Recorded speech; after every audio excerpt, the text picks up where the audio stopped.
time. Whether you're a boxing enthusiast or new to the sport, we created Mint Masters Academy because we want everyone to become the best boxer they can be. Our certified training will show you the correct way to teach others how to box.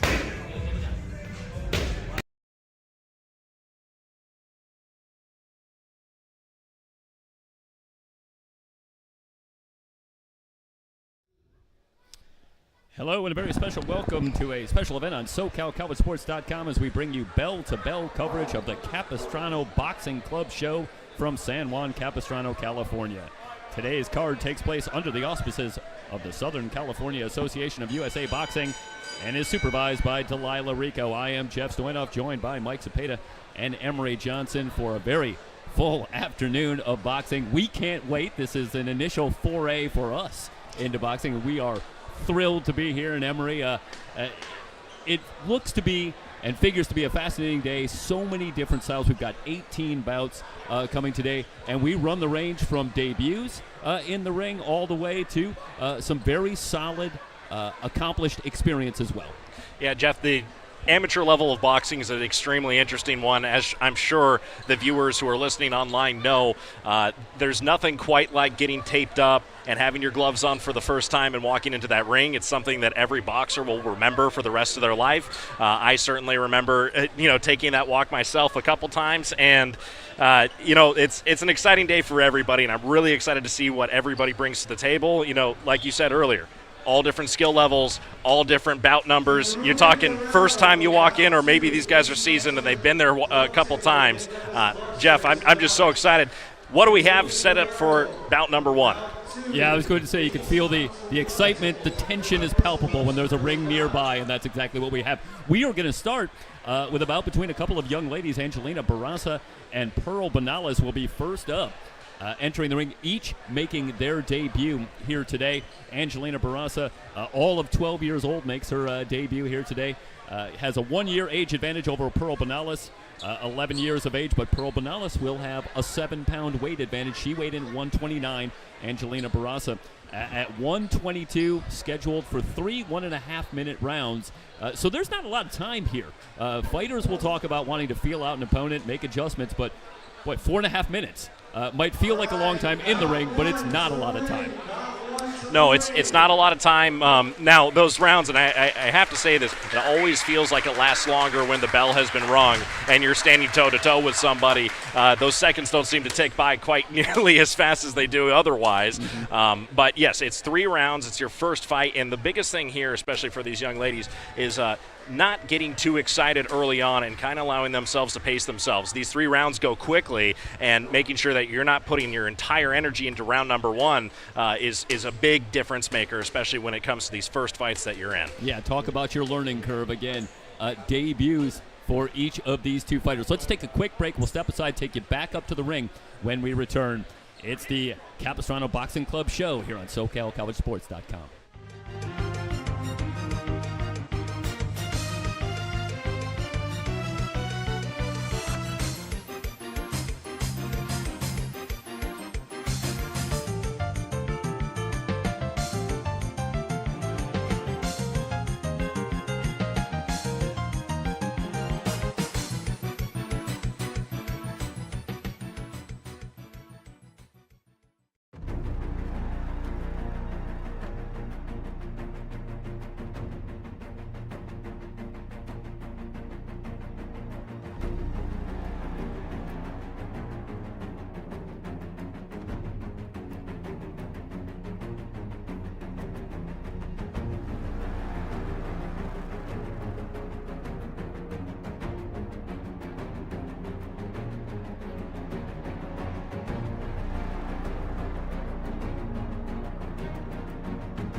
Please thank the good Lord you are in a room full of gentlemen. I do not sing the national anthem to you. I do not sing our national anthem for you. I sing our national anthem with you. Yes, sir. Oh, say, can you see by the dawn's early light what so proudly we hailed? I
Gym.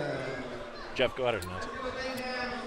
National anthem sung by actor Tom Wilson, who no doubt was very familiar to so many of us in the proper age bracket, of course playing Biff Tannen in Back to the Future. Let's take you up to ringside for the introduction of our first fighters. Boxing, 119 pounds, 12 years of age. In her first fight, Angelina Barraza. And boxing out of the blue corner from Casillas Boxing Gym, 129 pounds, 11 years in her first fight as well, her first bout. Please welcome Pearl Hernandez.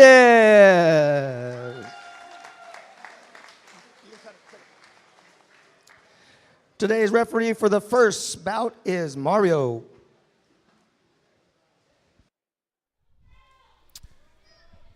So Angelina Barraza and Pearl Banales set to go. It's Pearl Banales in the red trunks and Angelina Barraza in the blue. And the first thing you will notice as round one is underway is that Angelina Barraza comes out in the southpaw stance, and she getting off early, taking control. But now Banales starts to back up Barraza, puts her on the ropes. Frenetic pace here in the opening seconds of this round. Each of the 3 rounds scheduled for just 90 seconds. So figure for it to move quickly. Another straight left from Barraza. That's been a weapon early. They continue to trade in the center as Banales again tries to back Barraza up.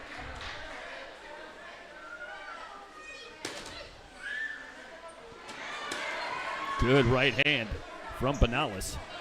Again, I've got Banales in the red as, again, she is able to land with that straight right. Banales picking it up as the round continues. Again, both these young ladies making their debut here today. Barraza tries the straight right. As you see the adjustment quickly from Banales, who has settled down nicely here in this opening round. Again, Barraza on the ropes, but able to fight off.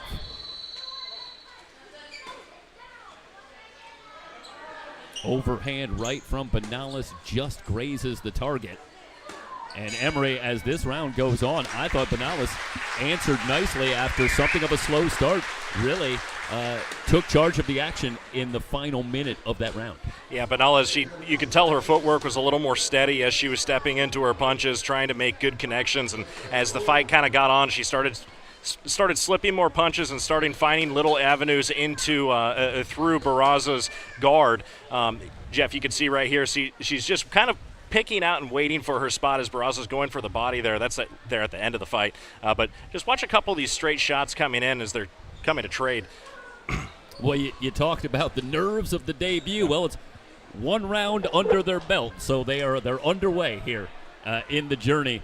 And a good first round, both fighters having their moments. Tough round to score. Our referee for our first bout is Dr. Mario Ficarola. Our judges, Jose Velasco, James Kennedy, and Steve Harriman. 3 rounds. And we're underway in round 2. A good straight left from Barraza. And again, they trade in the first 30 seconds. Banales stepping up the pace, landing a couple of good shots with Barraza on the ropes. They're sweeping left in that exchange, as well as Banales really continuing to pick up the action. Oh, yeah. She's starting to pick apart with her hooks right now. She can find the little holes in the guard, and there she comes with the straight right again. And now Dr. Ficarola going to step in. And this is going to be a standing 8 count for Barraza, as Banales, effective here in the early going of round 2, appeared to momentarily daze Barraza enough for Mario Ficarola to step in. The left hand missed the mark for Barraza, but Barraza trying to fight back after getting the reprieve of the standing 8 count. Good right hand for Banales. Barraza described her fighting style as a mix of free spirit and looking to study her opponent and hopefully make adjustments as the fight continues, and she's going to have to make an adjustment here in the latter stages of round number 2. She has taken a standing 8 count earlier in this round. Banales lands the jab. Now a good right hand punctuates the round for Banales. A strong round for Pearl Banales. And Banales, Emery, we talked about a little more sure on her feet, and might the weight advantage that she carries into the ring be part of that? Appears to be a little more solid in her stance. Yeah, she's a little more solid. I don't know if it's the weight advantage necessarily here, but you can definitely see that when she's throwing her punches, she's turning her shoulders over, she's getting behind them, and she seems a little more sure of exactly what she's stepping into and what she's throwing. And you know, a lot of this might have to do with the amount of years that she's been sparring, or potentially that she's just really, really naturally into it. You know, just watch that. She picks over the guard, she's timing it right, and that was the final punch of the round. I mean, you know, that's just waiting for the hands of Barraza to drop, and she's just timing it up. We know where her hand's moving. She's getting a little bit tired now that we're done with 2 rounds, and 2 rounds don't sound like a lot, but once you get through that second round, you start feeling it a little bit, and you now have to understand exactly where your pace is. You saw a brief look at Oscar Baboba, the trainer for Angelina Barraza, and what might he have to say as they get ready for round number 3. Barraza very well might be down 2 rounds as she enters the 3rd round. Banales continues to back up Barraza with the good right hand. And that straight right has been the story of the fight so far for Banales. Double jab from Barraza, but having trouble keeping Banales off, who continues to press forward. Again, Banales in the red trunks, Barraza in the blue.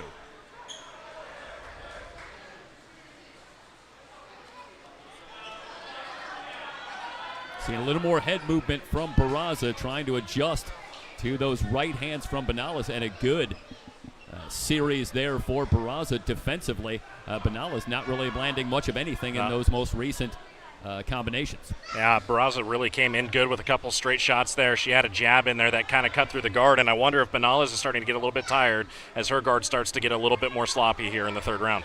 Jab finds the mark as they trade jabs. Barraza landing a right, tries to dig to the body. Does Barraza. Down to 15 seconds in round number 3. Barraza on the ropes, and here comes Figueroa. And that should be the end of the round. Barraza tries to punctuate down to the final seconds, and they'll trade as we head to the final bell. Outstanding debut for those 2 young women, Angelina Barraza, Pearl Banales, and yeah, well, obviously our scoring would be very unofficial here. Yes. But I think both, again, had their moments, but Pearl Banales really appeared to be more effective with that aggression in this one.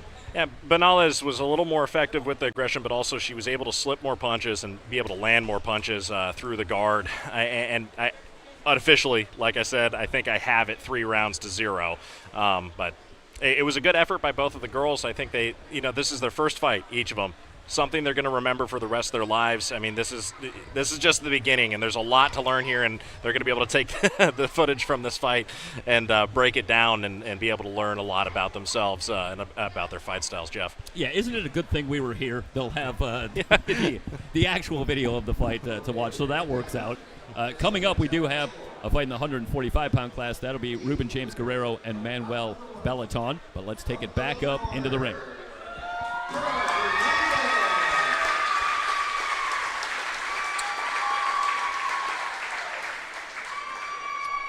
Decision goes to Pearl Banales. And don't be fooled by the red shirt and red trunks. It's the glove color that we were paying attention to there. Yeah, it's a little confusing with red corners and blue corners, red gloves and blue gloves, and red trunks and blue trunks. So we'll do our best to keep that all straight for you.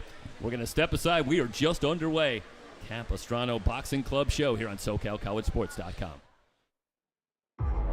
My name is Ray Perez, and I've had Parkinson's disease for 2.5 years. Ready to fight Parkinson's. It was nurse developed, it's physician approved, and it's really helped the clients with the symptoms associated with Parkinson's. The thing that Parkinson's does is you lose your coordination, speech, muscle memory, getting the commands from your brain to your hands. We have seen tremendous improvement with our members. It strengthens the gait pattern, their muscle coordination, their eye-hand coordination. So it allows them to manage the symptoms associated with Parkinson's, hopefully to reduce the amount of medication required. If you have Parkinson's, or if you know somebody that does have Parkinson's, especially at the early diagnosis, earlier the better, come on, check out our program, our boxing program. It's available Monday through Friday from 10:30 a.m. to 11:30 a.m. It only takes an hour of your time, and what do you got to lose? And in the ring and ready to go, Manuel Belitan and James Casino Guerrero.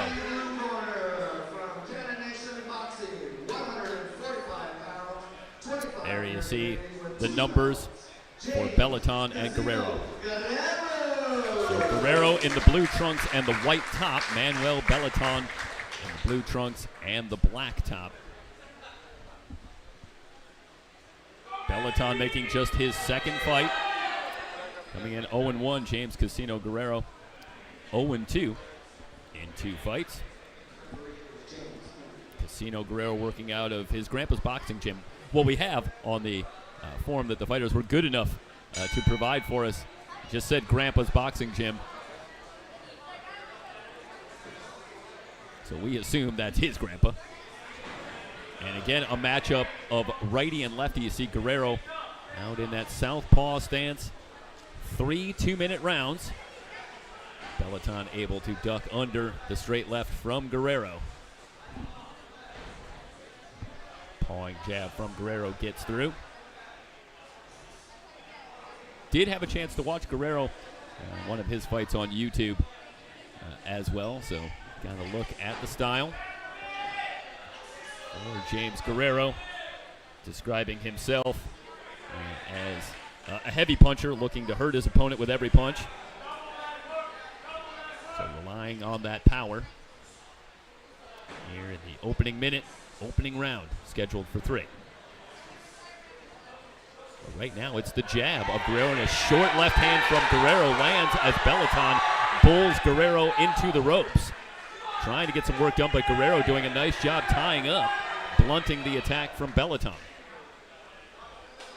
Under a minute to go.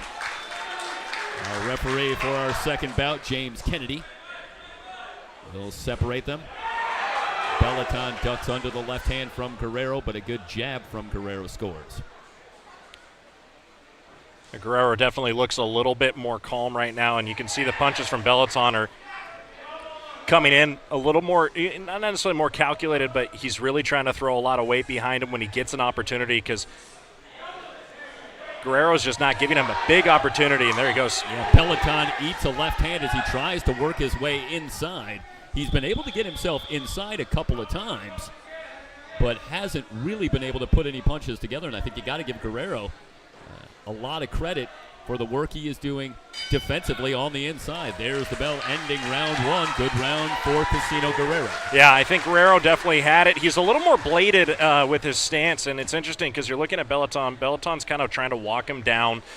He's look at his shoulders. He's a little bit more square to the target, and Guerrero's just waiting to find his shot, and hopefully we get that one shot where he comes in going with the flurry, and Guerrero's just able to pick out that left hook, or that jab, should I say. It was definitely you could see where they're trying to find their spots, and Guerrero is showing kind of that he does have that third fight mentality. He's a little bit more mature in what he's looking for, but I think both of the guys are kind of feeling each other out right here in that first round. The second round, I'm interested to see what kind of shakes out here. Yeah, Belitan fighting at home. He is a product of the Capistrano boxing gym, describes himself as a pressure fighter, wants to work inside, wants to work the body. Yeah, Belitan knows he's a little bit shorter in the arms. I think he knows that he's going to have to take a hit if he's coming inside. So it's a matter of picking out exactly how he's going to do that. Round 2 underway. Good right hand to the body for Belitan scores.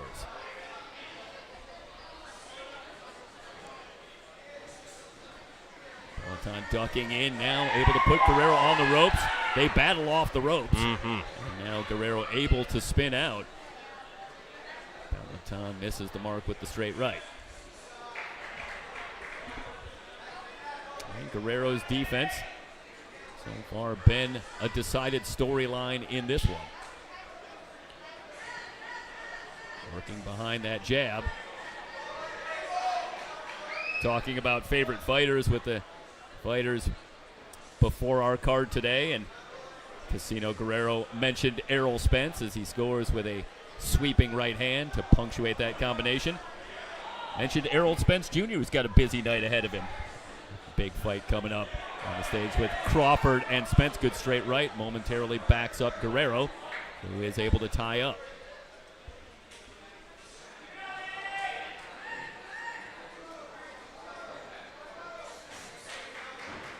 Belitan able to dunk under the combo. No counter coming. Guerrero continues to work.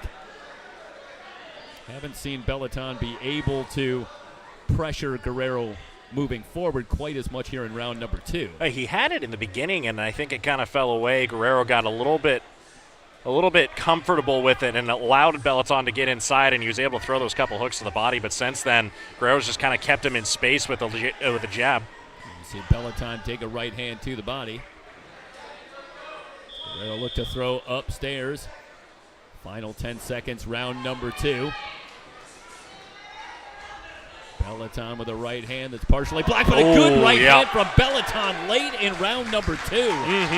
Maybe the punch of the fight for Belitan there at the end of round number 2. Well, and right now, here comes the replay of that last little punch flurry. And this is it. This is the dangerous part of Belitan's game right here. As you see, he's getting inside. He's totally allowing himself the space. Once he gets inside, comes up with that nice right three-quarter uppercut. I mean, that's really good to pick that out and not get too frustrated. Here at the end of the fight, I think if you're the coach of Belitan, you need to use that as encouragement to get him into this third round.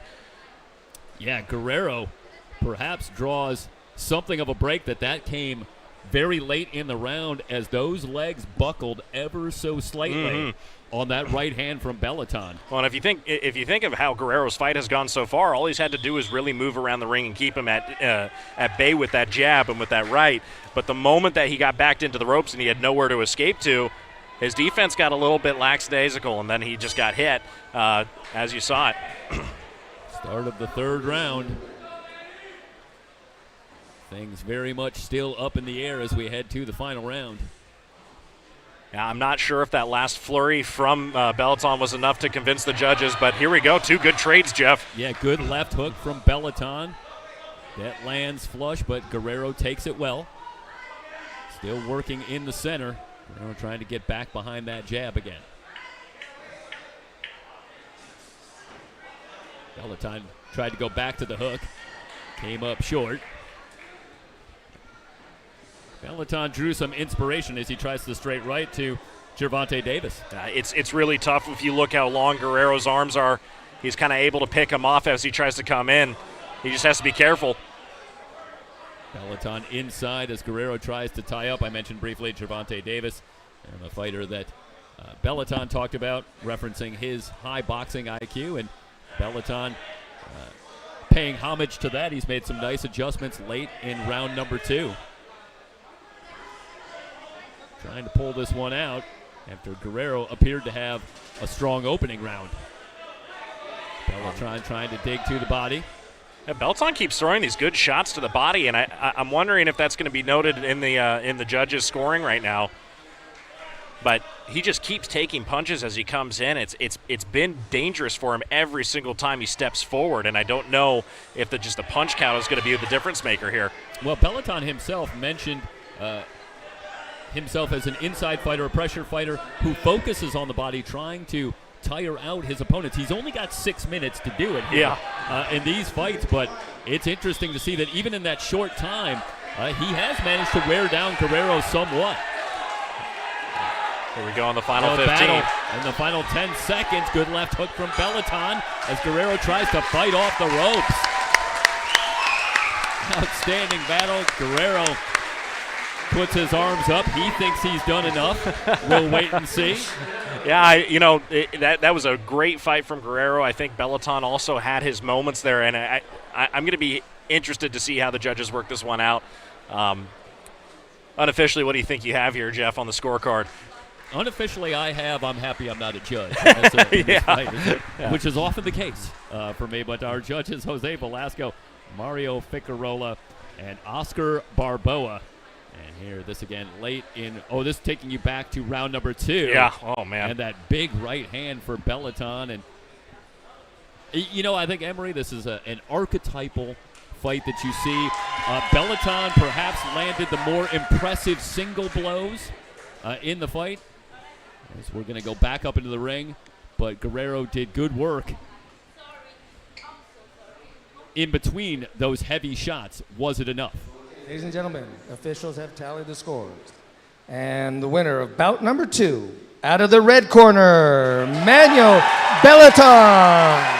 So Belitan did do enough. Those heavy shots that he scored late in round 2 and round 3, evidently enough in the eyes of the judges to overcome the work rate of Casino Guerrero. Yeah, like we said, I wouldn't want to be in the judge's position here. There was a lot of great punches, but watch this flurry here at the end of round 2. He comes over with that really hard right shot, and then he follows it up with a shot to the chest, and he set it up. And I wonder if they're just watching about how well he picked out body shots and came in.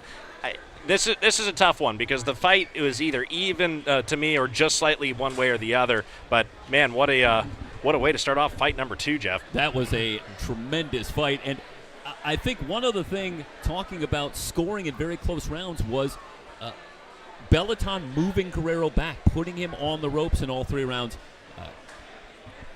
Boxing is generally judged on effective aggressiveness, clean punching, but there are other aspects that can come into play, particularly in a close round. Did Belitan perhaps get some credit for that, taking the fight to Guerrero, putting him on the ropes, which he was able to do really throughout? Yeah, he was able to move him around. He was able to get him in positions. And it's very dangerous being an inside fighter because you're going to have to take the punishment coming in. And I think you're right, Jeff. The amount of effective punches that came in were enough, and that was the big difference maker here. Let's take a quick break. We're going to come back, get you ready for bout number 3. Coming up, it's William Santos and Aaron Zarza. It's the Capistrano Boxing Club show here on SoCalCollegeSports.com.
We're going to take it right back up into the ring for William Santos and Aaron Zarza. You see the ages, each coming in 10 years of age, the weight, and paradoxically, Emery, 2 young men entering the ring at 10 years of age, 20 years combined between the 2 of them, but maybe among our most experienced fighters with 24 combined fights between the 2 entering this fight.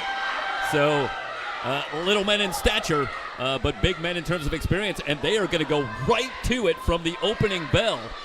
Santos in the red trunk, I should say in the red shirt, and Zarza in the blue.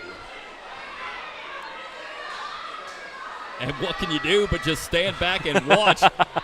No one taking their foot off the gas here in the opening minute of round number 1 as they trade hooks now, finally. Santos backing off slightly, but lands a straight right as he takes a step back. And these rounds go really, really quick, and you're watching these kids throw a flurry of punches at each other. It's hard to pick out who's hitting. Talk about not wanting to be the judges, Jeff. This is another one of those situations. It's very tough to find out, but watch that nice left hook from Zarza. Zarza tries the overhand right again. Santos steps in behind the jab. Now they settle in, but a good right hand from Zarza. Looking to follow up, but misses with the sweeping right. Back to the overhand right, down to 15 seconds to go in a frenetic opening round. Our own answer to Hagler-Hearns round one. As these guys wasted no time feeling each other out. It was right to war in round number one for Santos and Zarza. Wow, what a just quick round, and you really don't think about how quickly these rounds go until you're in them, especially like this. And these kids, they're going to be breathing a little bit heavy, but, you know, I guarantee you the second round's going to come up a little bit just as fast as the first one. But my goodness, Zarza really making a couple emphasis punches there at the end of the round. Watch how he picks out that left hook. He just keeps coming over. He sees Santos is going to drop his head. He keeps setting it up. Santos not able to fully go flush, and then boom, sets over that overhand right once again. And those are just scoring punches all day long. That is a great look there at some good defense leading to offense from Zarza, who was able to smother the attack and then get off his own right hand to punctuate the exchange. There is a look at young Aaron Zarza. William Santos out of Heights Boxing Club. And again, they meet in the center and go to it. Stepping on the inside, they trade hooks. Now Zarza going hard to the body once again. He's trying to land that uppercut, and I think he sees a window, and his coach might be telling him that's where he needs to go. Yeah, might have gotten there with that second one. Does manage to touch him with the left hook. Does Zarza on a good right hand. Yeah, that right hand has just been hitting this entire fight, and it's hard to pick it out, especially when their hands are moving so fast and they're throwing so many punches. Zarza tries to get there with the left hook. Aldo back off. Santos, I think, needs to be a little bit more mindful of how he's going to start punching out and picking Zarza off, and he just hasn't allowed himself the space, and he's allowing Zarza to get inside on him. Backs him up with the left hook, but Santos quickly spins off the rope. Good right hand. An overhand right from Zarza. Buckles Santos, who comes back with a right hand of his own. Now Santos tries to dig a right to the body. Santos has hit two really, really good shots here, and hopefully he can continue to take that. But look at Zarza fighting back again. He hasn't let anything phase him. And we had a jab sighting there late in the round as Zarza able to land a couple of jabs after creating a little space. Our referee, Steve Harriman, and he's had his hands full with these two 80-pounders through 2 rounds. And let's go back into that second round and look at the work of Zarza.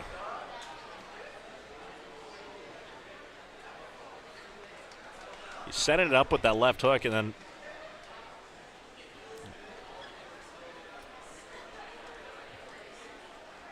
keeps coming over.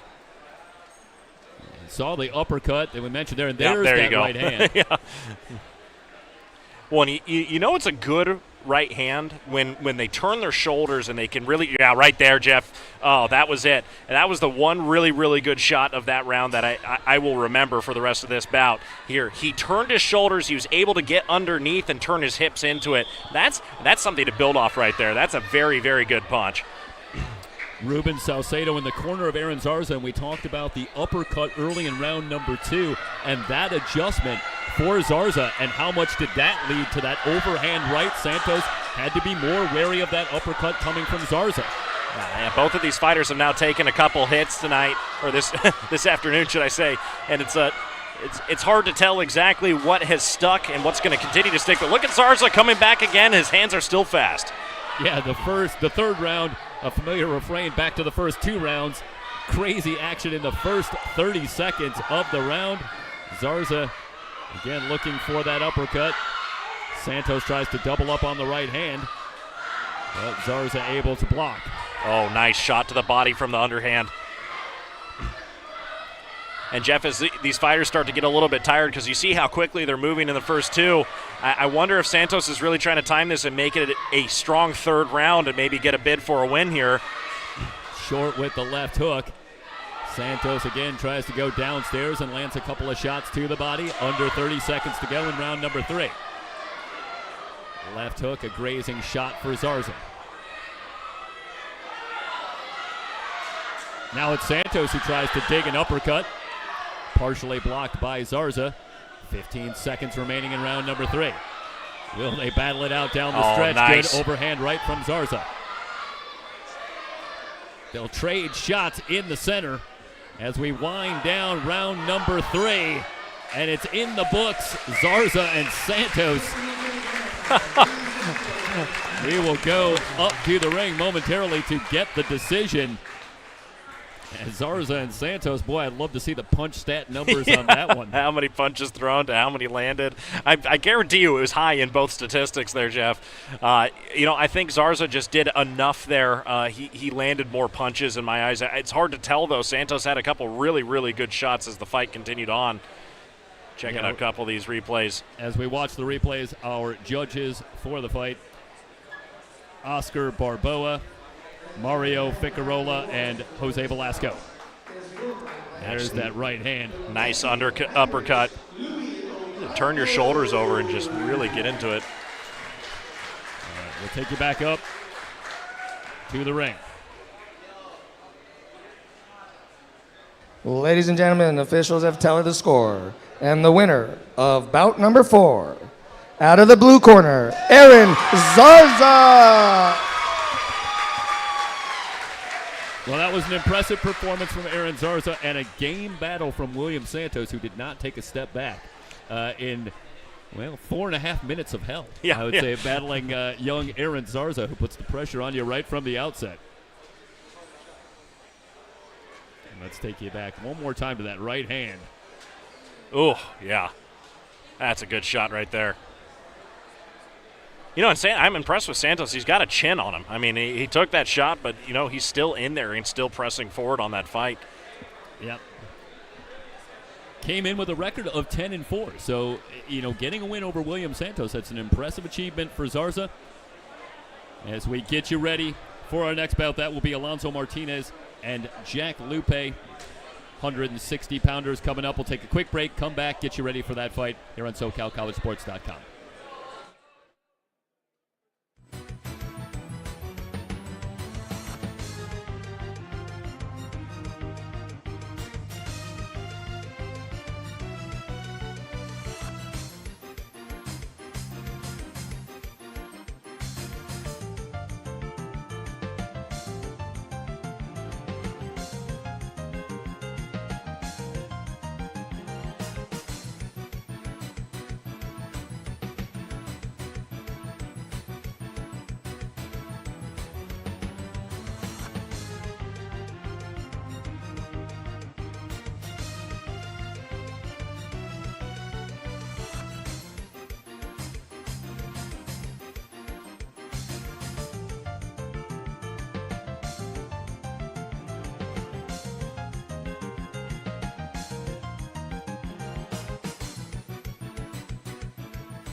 Alonso Martinez, Jack Lupe next up. The Capistrano Boxing Show will bring up the numbers on Martinez and Lupe. See Martinez, 19 years of age with one bout under his belt, 159 pounds. He weighed in. Jack Lupe at 163 pounds, 20 years of age, making his debut here today. Jack Lupe out of the Self-Made Boxing Club. Meanwhile, Alonso Martinez fighting here at home, a member of the Capistrano Boxing Club. And right away, look at the height for Jack Lupe.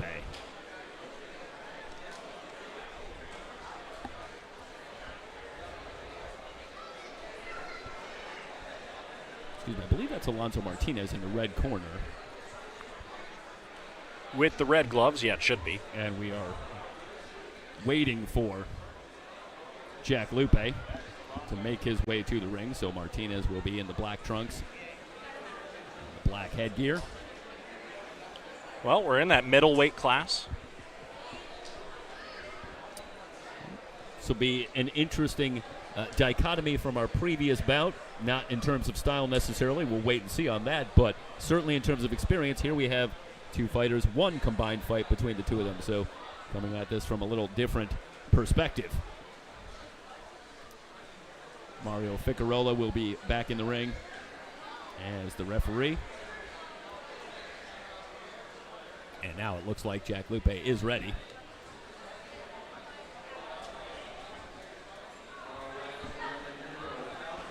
And here we go. Yeah. Lupe in the white shirt. With the blue gloves. I think we're getting the hang of it here. Yeah, I think so. There's a lot.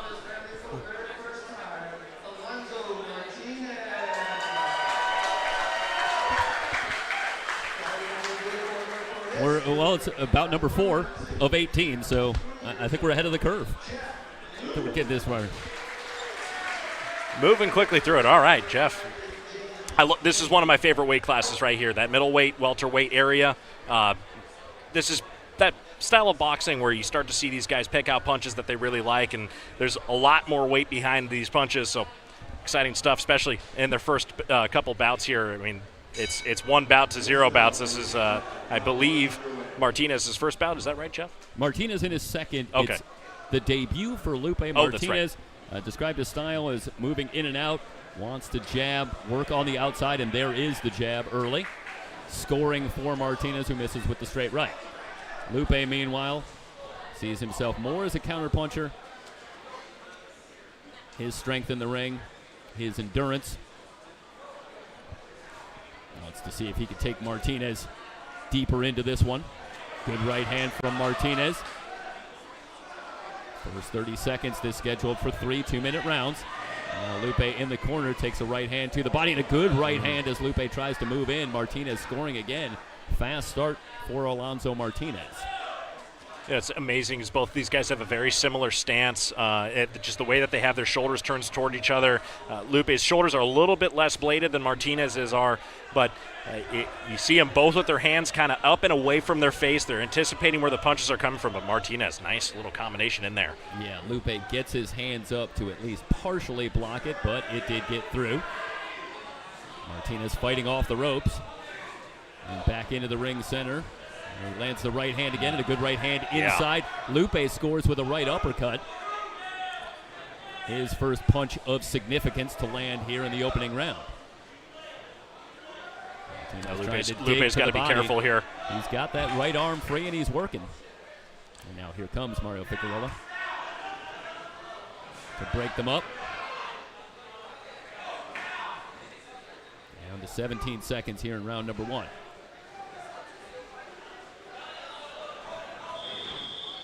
Lupe tries to close, takes the left hook to the body. Final seconds, round number 1. Martinez able to score with a jab to the body to end round number 1. Alonso Martinez and Jack Lupe. Martinez with 1 fight. It was a victory. His coach's name, Rudy Sal.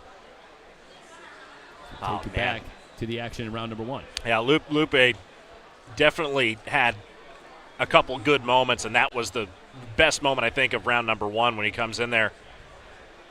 Comes with that hard right to the body and then just turns that hand right back over and throws his shoulders into it. I think this is the shot again. Watch this. Yeah, right, and then comes back up with that right uppercut. And that's really, really well done.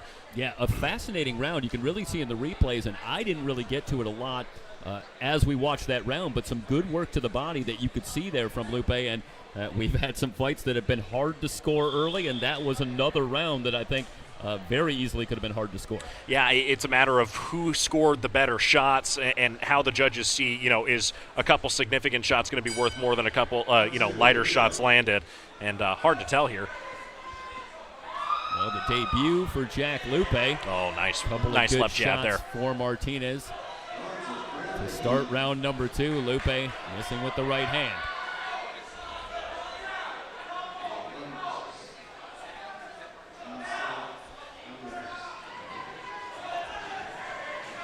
Lupe trying to put Martinez on the ropes, and does, but Martinez doing a good job coming off the ropes to blunt the attack. Good left hook from Lupe. Did manage to get in.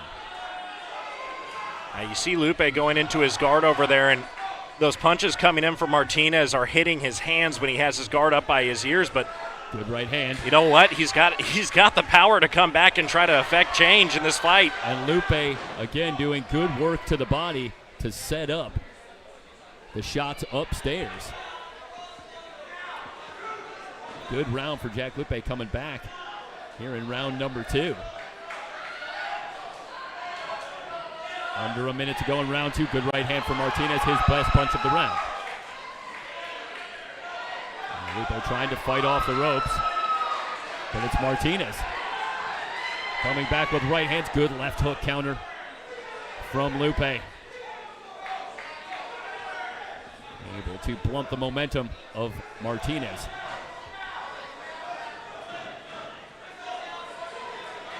Oh, nice slip right there, Jeff. The mark. Lupe continuing to try and dig that left hook to the body. And even in round number 2, the pace of Martinez seems to have slowed somewhat. I think you got to give Lupe a lot of credit. Good right hand from Martinez off the ropes. Lands cleanly, and he follows it up with another right hand. Now starts to dig to the body. Martinez closing the show in round number 2. They'll have to fix the headgear of Lupe, who's still talking to referee Mario Ficarola. But Martinez might have pulled himself out of the fire late in round number 2 after Lupe had an outstanding rest of the round. Yeah, watch these couple sequences here. Lupe doing a really good job of getting Martinez on the ropes and trying to land the punches that he can. And Martinez, once he gets himself in space and is able to kind of fight back here, and it's hard to see on this replay, but yeah, he throws a nice, really good right hand over, and he lands a couple of clean shots right there at the end of the fight. And it's really, really, really interesting. I wonder if Martinez was a little bit out of breath there to start round number 2, and he kind of got his momentum back. And this third round, I'm going to tell you, again, these are only 2-minute rounds, but this third round here, after this type of fighting for 2 rounds, is going to be a much tougher one and a lot more tactical of when to throw the right punches at what time. Martinez going back to that straight right hand. And an interesting battle in this one with Lupe doing good work with that left hook to the body, but having to be aware of that right hand coming from Martinez. He's really been able to hit with that overhand right. As we get ready to go, round number 3. Alonzo Martinez and Jack Lupe. Again, Martinez in the black top. Lupe in the white. Martinez trying to smother the attack from Lupe, gives himself some room, but missed with the right. Good left hook from Lupe. Now Lupe trying to work behind the jab. Yeah, Lupe's doing a good job of just coming back with counters when he can. His guard is a little bit high, and you see Martinez cutting through that guard to the body a couple times, but he's taking some damage doing so. A right and a left from Lupe. Round 3. Perhaps this fight in the balance. And Lupe, so far, having the better of it in round number 3, scores with another couple of shots. Martinez going to need to come up with something big here in the final minute. Does score with the right. Oh, he took a hard shot there to the front there, Jeff. Lupe got a really good jab in. Well, Lupe talked about his endurance. Felt that could be a deciding factor in this one, and he is outworking Martinez here in round number 3. Yeah, I see Martinez is just not able to put any weight behind his punches here. Under 30 seconds to go. Good right hand from Martinez.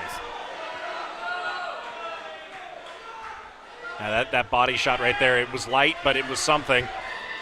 And Martinez talked about his jab being a key in this fight, and we saw it early, but Lupe has really taken that away over most of rounds 2 and 3. Good right hand from Lupe. Martinez comes back, scores with a couple of shots. Down to the final seconds. Another left hook from Lupe in there. They're still going. Right hand from Lupe as they throw to the bell. Oh, my goodness. To the final bell, Jeff, and I think there's a couple moments here. Both of us were sitting there wondering if there was going to be a final punch in this last third round. Gosh, okay, final 20 seconds, we're getting word from the control booth of this fight. Some kind of debut for Lupe and Martinez.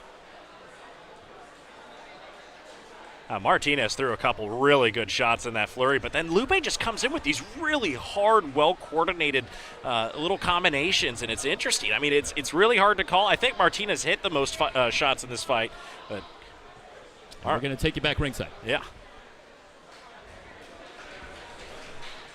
And we're going to step away as soon as they announce the decision. Our next bout will be Brandon Samuels and Carlos Rodriguez, 165-pounders. So again, as soon as they give the decision, we'll step away quickly. Okay, it's rapid fire. Officials have tallied their scores. We'll get you ready for the next bout. Out of the red corner, Alonso Martinez. Martinez gets the decision. We'll come back, talk more about that when we return.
Okay, oh.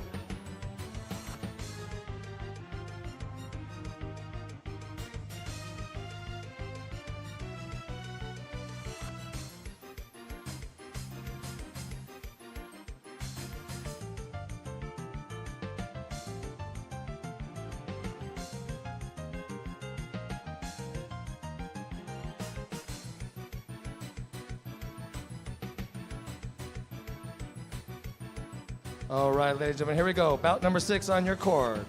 Out of the red corner, out of Ultimate Warriors Boxing, weighing 167 pounds, 23 years of age, with a record of 5 wins and 2 losses, Brandon Samuels. Boxing out of the blue corner, Sean OC Boxing, weighing 164 pounds, 23 years of age, with 8 bouts to his totals, Carlos Rodriguez. And referee for this bout is Steve Harriman.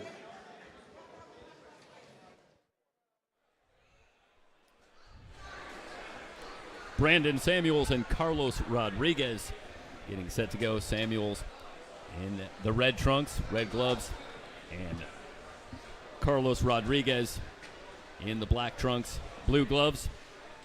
Again, 3 rounds, 2-minute rounds. Our referee, Steve Harriman, moments away from getting it going.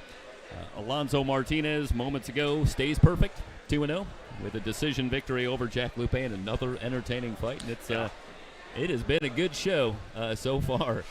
Yes, it has. I think both fighters, especially in that last bout, they showed you that energy level from that middleweight. I was really, really excited to watch it, and I think both of the guys really put on a good show, which is, part of this whole event is, giving everybody a show to watch and not making it, something boring. But good experience for both fighters entering this one. Samuels with 7 fights on his ledger. Carlos Rodriguez with 8. Talked a little bit with Samuels in preparation for the fight, described his style, more of a peekaboo style. Focusing on defense and power. Looks up to Mike Tyson. Not a big surprise if I hear peekaboo defense and power. Yep. And so let's see how Samuels is able to implement that against Carlos Rodriguez. And moments away. Steve Harriman gives the thumbs up.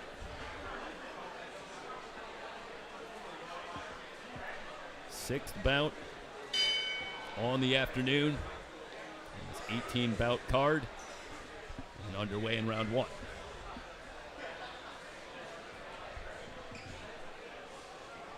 Samuels down to the body early on in this fight. See Rodriguez already trying to work behind the jab. The left hand does score at the end of that combination. And the left hook partially blocked from Samuels. Samuels tries a jab of his own. More measured pace to start in this one, Samuels and Rodriguez.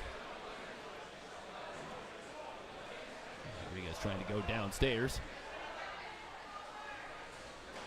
And so often you see a fighter that's trying to get low like Samuels, and it's so easy to forget to try and dig to the body yourself if you're Rodriguez. Good left hook from Rodriguez. You see Samuels duck down and try to find that space against the body of Rodriguez, and Rodriguez just goes, okay, you're going to give me your head, I'm going to take it. Throws in a couple nice shots over top. Right hook from Samuels does score. Rodriguez trying to go downstairs, misses with the uppercut. Samuels loads up on the right. Well, it sounded loud, but he hit him right in the arm, Jeff. There's a right hand that scores for Samuels. Trying to go back to that sweeping right. Final 30 seconds, round number 1.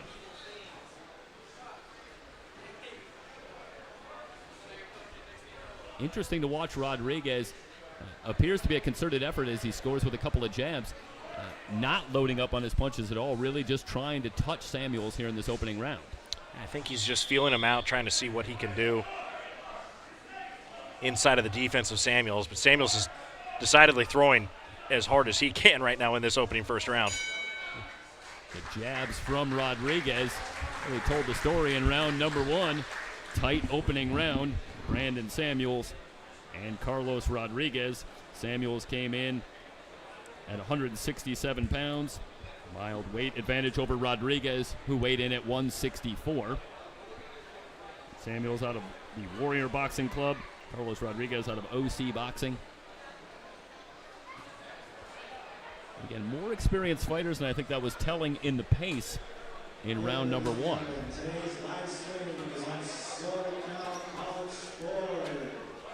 It still definitely felt like they were feeling each other out, Jeff. I don't know if anybody was really ready to commit to anything as heavy-handed, but you know, it's time will tell. We'll definitely find out here in this second round as we get ready.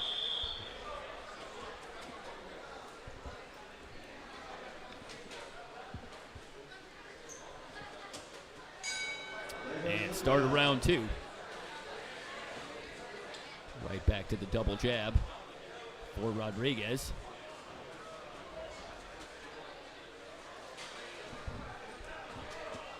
Samuels missing with a couple of left hooks.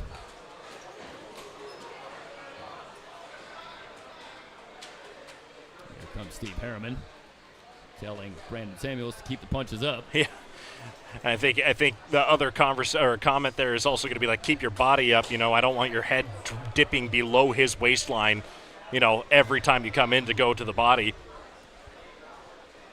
And now another warning for Samuels, and is that something in a fight that figures to be close on the cards unless something dramatic happens that can have an impact? It's Rodriguez who tries to work downstairs. Lands the right. Samuels comes back with a right of his own. That was a punch there that was low. Mm-hmm. And maybe out of the view of referee Steve Harriman, that works to Samuels' advantage. As the exchange on the inside, Samuels got the better of that. Samuels trying to go downstairs, but Rodriguez with a good right hand counter.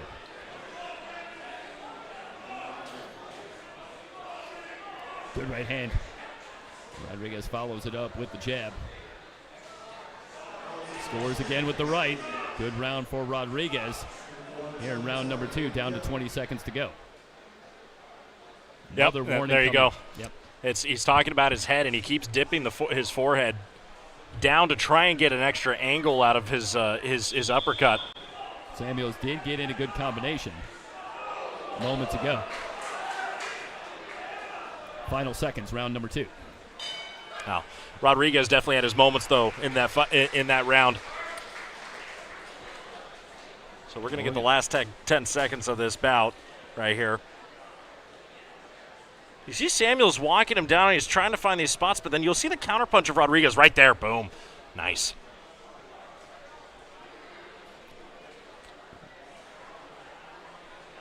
Rodriguez just trying to connect on those counterpunches. And Rodriguez is taking hard punches himself. You know, it's really interesting how this is working.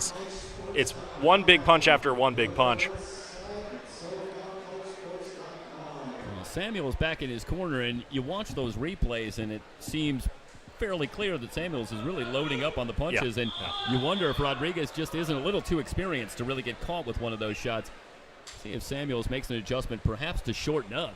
Well, and as you would know this, Jeff, after watching years of boxing, all it takes is really one really good shot to end a fight here.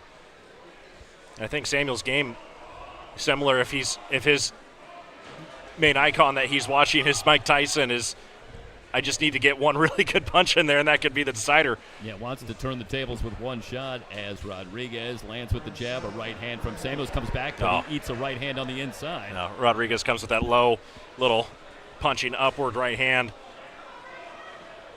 It's a nice little trick shot, especially if you can get through that guard. But look where Samuel's hands are. They're out by his chin. They're a little bit low and out from the body. It's hard to land that punch until he extends his hands away from his body.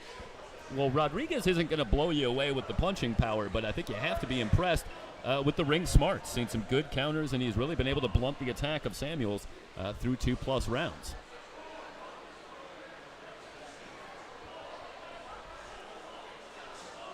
Oh, see, nice little left hook there. Couple of punches land. The right hand for Samuels has been a weapon here in round number 3 as he scores again with that right hand. Rodriguez coming back, working to the body. Well, I've learned not to get ahead of myself after a couple of these fights that were so close and hard to score. You never know what's going to happen in this one. Rodriguez with a good right hand.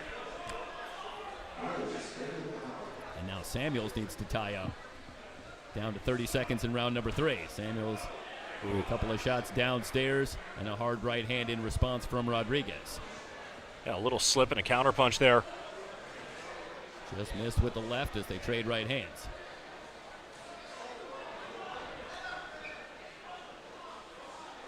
Good left hook from Rodriguez. Tries to go downstairs. Under 10 seconds to go. Right hand might have been a little low from Samuels, but Harriman doesn't see it. Good work to the body late from Samuels. And this one in the books. Brandon Samuels and Carlos Rodriguez, and it'll go to the cards. Yeah, I definitely want to see how this is judged. Obviously, I'm sure everybody is. That was just a couple what-ifs. A lot of those punches were very, very close to landing. And you never know, but now it's up to the judges to make the total determination here. We'll keep it here. Get you ready as we take you back through some of the highlights.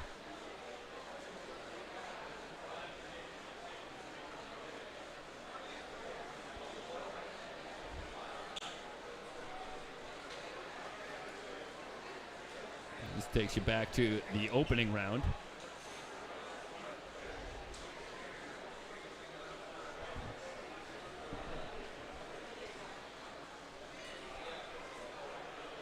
Okay, ladies and gentlemen, officials have tallied the score. The winner of bout number 6 out of the blue corner, Carlos Rodriguez. And Rodriguez, and I think Emery, the experience telling the tale in that one. Rodriguez very calm under the attack of Samuels. Yeah, you know, Samuels was landing hard punches, but he ended up kind of punching into some gray area spaces. The way I would describe it is when you're punching into someone's arm, someone's guard is up, and you hear a loud smack against somebody's arm or somebody else's glove. It may seem impressive, and those punches do have an effect, but it's not the effect that you want. And I think ultimately at the end of the day, it was down to finding the right punch in the right moment. Step aside, rejoin you from Capistrano Boxing Club here on SoCalCollegeSports.com. Boxing is one of the best ways to get active, whether it's learning the fundamentals of the sport or improving overall fitness levels. Everyone wants to box, but not everyone knows where to begin. That's where our Mitt Masters Academy comes in. I've been a USA boxing instructor for over 25 years now, and our team has developed a method for you to learn and then teach others the basic of boxing. By the end of our course, you'll be able to teach others how to properly hold the mitts, wrap their hands, work the heavy bag, and all the fundamentals of the sport. Learning how to hold mitts for your clients is a unique skill to add to your trainer's toolbox. It's one of the most effective ways to add cardio to your workout routines that's not only extremely fun, but also very effective in a very short amount of time. We offer 40 years combined experience, so you know the instruction you received has stood the test of time. Whether you're a boxing enthusiast or new to the sport, we created Mitt Masters Academy because we want everyone to become the best boxer they can be. Our certified training will show you the correct way to teach others how to box.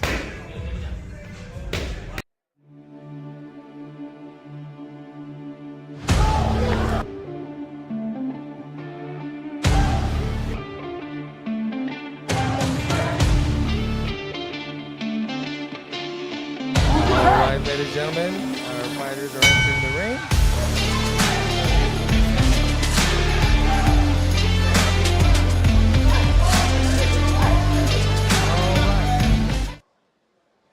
Boxing out of the red corner. Luke Rangel Capo and Boxing, Anthony Reveles in weighing the 145-pound division. There you see the 20 numbers. years of age. Rangel From the in his USMC, second bout. Anthony First Reveles Combat making his Engineer debut. Battalion, Reveles will be in the Alpha white Company, shirt. First Rangel Platoon, in the John black Luke top. Rangel. And you see the reference on the back of that shirt to the United States Fighting out of the Marine blue Corps, corner out of where Raw Talent, Luke weighing Rangel 140. is a corporal, first combat engineer. He's from Anthony Dallas, Texas, Reveles. and a member of the Marine Corps boxing team. So back in action, taking on Anthony Reveles. And again, talked to a little bit. The fighters had them answer a couple of questions about themselves, and one of them was, how would you describe your fight style? And Anthony Reveles had a response that I thought was interesting and fun. Said, really didn't know, really don't know. This is my first time. Doesn't really know his strengths yet. And in the words of Herman Boone in the great movie Remember the Titans, I like that. A self-aware man. Knows where he's coming from this, and it's going to be a little bit more of a wait and see from Anthony Reveles, who makes his debut here against Luke Rangel, the fighting Marine out of the Marine Corps, making his second appearance in the ring. Well, U.S. Marine Corps boxing, rich history and tradition. Nothing quite like the Marine Corps having one of the finest fighting forces, if not the finest fighting force in the world, but also with a really, really good boxing team, an Olympic boxing team over the years. And they go right to battle, and you see immediately that Reveles in the southpaw stance, trying to move forward behind that straight left, puts Rangel on the ropes, but Rangel fights back, and Rangel mentioned that one of his strengths, in addition to being slick and fast, is that he's calm under pressure. Likes to work behind his jab. Well, he will certainly be tested here by Reveles.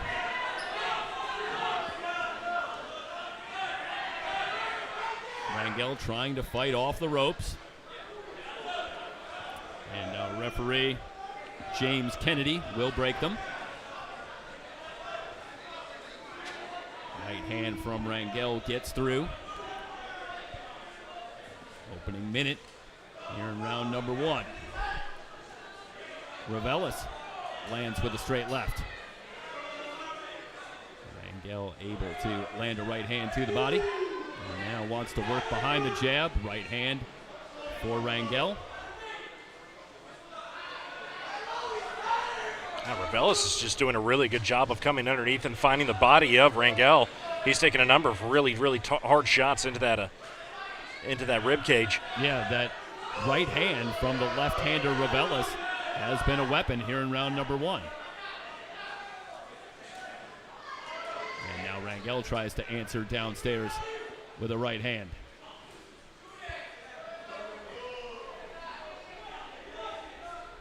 I think you could see the calm and the smarts from Rangel early off the frenetic attack from Reveles, but I think you have to be impressed. Reveles making his debut and has shown some good instincts as well in this opening round. Fought under control despite bringing the fight to Rangel.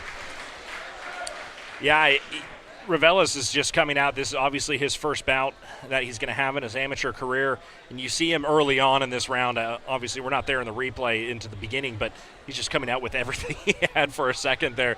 The biggest thing for him is going to be timing himself. He's finding good shots in here, but Rangel obviously smart on his defense. He's not allowing Reveles to expose him or anything like that. It's been a battle.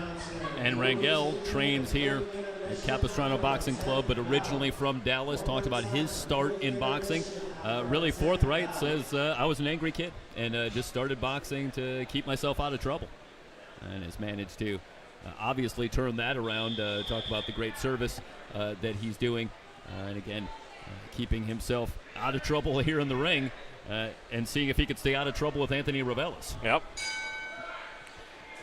This second round will be really telling on how well they're going to listen to their coaches, because I think the coaches are going to have something to say after that first round. Nobody threw any really clean punches there. And right away you see a counter left hook from Rangel, and then he follows it up with a right hand as Reveles tries to put him back on the ropes. They trade on the ropes. Rangel trying to go downstairs. And Rangel fights hard off the ropes. Reveles continuing to try and push the pace, but Rangel answering well.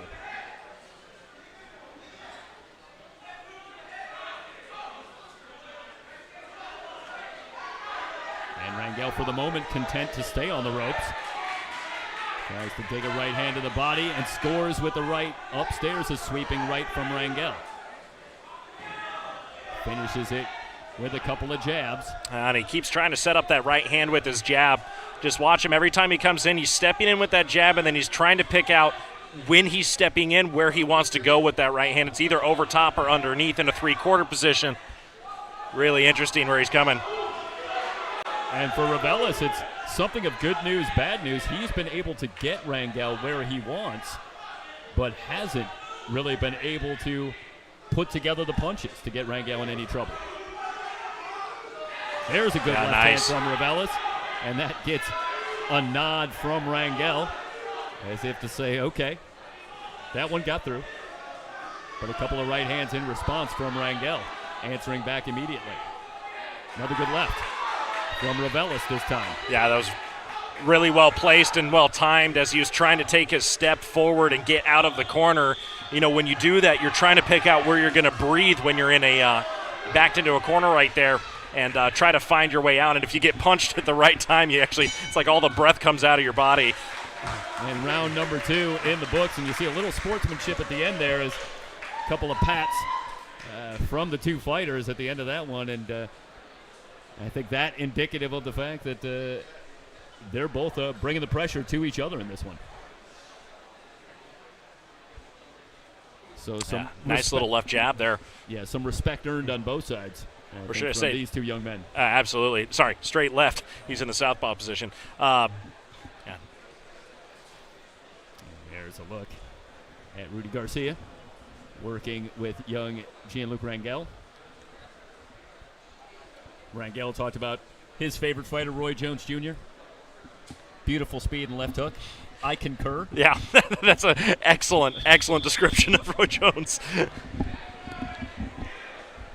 And hasn't had a lot of time to really set up those shots with the constant pressure of Reveles, but some good work on the inside, working in between those pressure attacks from Reveles. Now 4 minutes down, now we're into that final 2 minutes, and this is where the wind kind of starts to be really, really important here. And you see Rangel out of his corner and now trying to back up Reveles. And you wonder if Rudy Garcia had enough and said, hey, we got to back this guy up a little bit. Yeah. Good left hook from Rangel. Now he's back up against the ropes, though. I mean, Reveles just finds a way to continue to push him up against the ropes. And Reveles almost turned orthodox for a moment, but now back to the southpaw stance. Left hand finds a home for Reveles as Rangel fires back.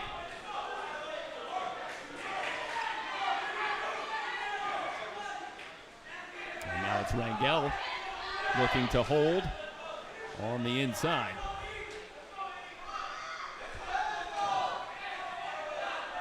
Right hand lead from Rangel. Able to land. One, Under a minute to go. 1 minute, yeah, I was going to say 1 minute down in this third round, Jeff, and you're starting to see him slow down a little bit. Reveles again able to put Rangel on the ropes, but a little right uppercut inside for Rangel. Oh, nice little right shot to the chin. Yeah, straight right for Rangel. Tries to follow up. Again, this is the debut for Reveles. Tried the uppercut on the inside, but Rangel able to block. Yeah. Ref obviously telling Rangel to keep his head up, and Reveles just kind of picked him into a headlock there. Yeah, James Kennedy. Right hand for Rangel.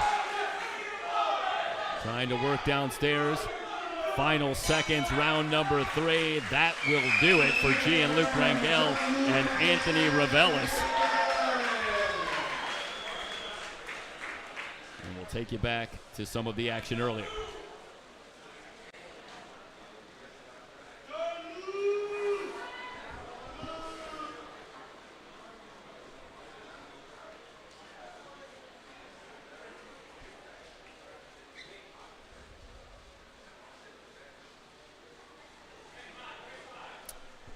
The final seconds, and Gianluca Rangel perhaps prescient, talking about his calm under pressure, and he needed it. And let's take you back ringside for the official decision.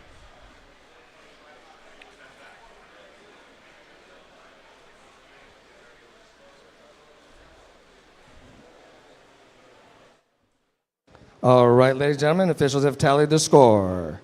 And the winner, representing the USMC out of the red corner, Gianluca Rangel.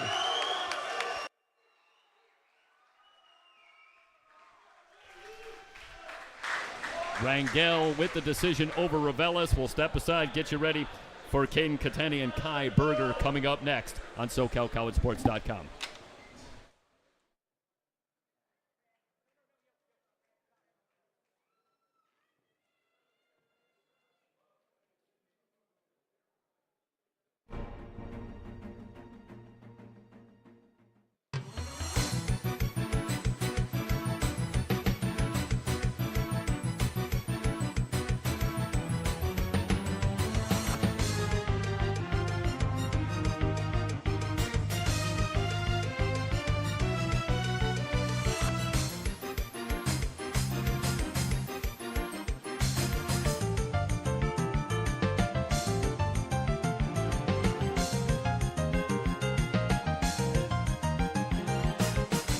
Card. Boxing out of the red corner, out of FIS Boxing, weighing 123 pounds, 16 years of age, with 6 belts under his belt, Caden Katani. And fighting out of the blue corner from Gary Ballard Boxing, weighing 121 pounds, 17 years of age, 1 bout under his corner, Kai the Force Berger. Referee for the 9th bout is Dr. Mario Caden Katani weighing in at 123 pounds. This is his 7th bout. 16 years of age. Berger a 1-year age advantage in his 2nd bout, weighing in at 121 pounds. Kai Berger working out of Gary Ballard's gym. And Gary Ballard, an accomplished pro in his own right. A super middleweight out of South Africa who had fights against Tulani Malinga and Charles Brewer, among others, and now working with a number of young fighters, including Kai Berger. As we're underway, on the black top, it's Caden Katani and Kai Berger in the white top, blue gloves. Katani likes to fight a pressure style out of the orthodox stance, wants to go toe-to-toe. Meanwhile, Kai Berger says very forthright, wants to be a force in boxing. That is his goal. He wants to work controlling distance and work behind the jab. So that is the matchup, Katani and Berger. Here in the opening minute, round number 1, scheduled for 3 rounds, 2-minute rounds.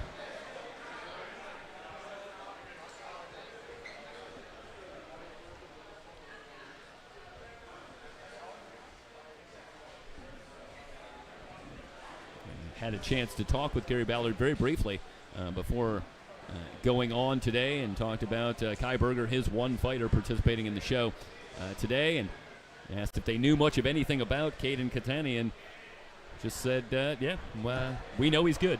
That's what we've heard about him, and the rest we're just going to have to figure out as we go. But he has a reputation, and he is a solid fighter in the ring. You see Katani continuing to just shoot forward with his jab as he's trying to find a shot inside the guard of Berger. And here we go. The lights momentarily went off, and that caught the attention of Caden Katani. Yeah. A risky move from Katani, who dropped his hands momentarily. As we're in the final minute. But he did it a again. Good left hand from Berger as they trade in the middle. And Berger smelled blood there for a second as he got distracted. He heard the whistle, and he hesitated. Katani, he kind of looked away and went, oh, okay, the round's over. Round was, in fact, not very much over. Yeah, and Mario Ficarola does separate them. But there was a good punch from Berger in that final 20 seconds in a round that was very even up until that point. Yeah, I might even give it to Berger for that last little sequence there. Hard to say. And Katani just really smart with that left hand. You watch him go to the body over and over and over again. And there is the end of round number one. Take it into the corner, and there is Gary Ballard working with Kai Berger.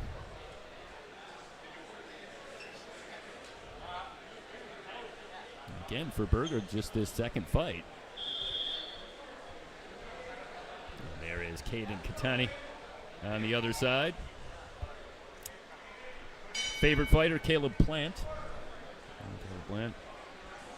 Katani says likes the boxing IQ, wants to take that from Caleb Plant. Double jab, and the second one got through for Katani. Start of round number two. Yeah, and he's swinging really hard there with that overhand right that he swung and missed with. There was some emphasis there in that first flurry, Jeff. First round, a little more of a feeling out process perhaps for these two fighters. Going at it more in round two. They trade jabs in the middle. He tries to hook downstairs, but Berger able to block. He hits him with the overhand right, though. Gosh, Berger Jeff was able to turn with it slightly to dilute some of the power, but nonetheless a scoring blow for Katani. A couple of these just barely missing. And you see they're being patient here. I mean, Katani's throwing punches and he's missing punches, but he's being patient with when he's throwing them, and he's trying to find exactly that perfect spot where he can go through the guard and go right into the path of where Berger is ducking out. Berger ducks under the right hand, comes back with a right hand counter of his own. Berger would appear at glance to have a height advantage, perhaps a reach advantage as well, but neither fighter has established any kind of dominance with the jab so far. Down to 30 seconds to go in round number two. Right hand from Katani. Does score, follows it up with a left hook, putting Berger on the ropes. Berger tries to fight off.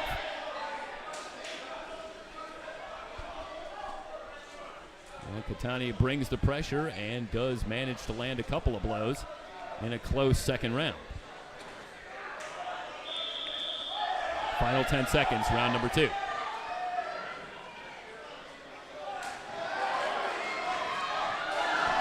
Oh. Left and a right, and another right from Katani late in the round.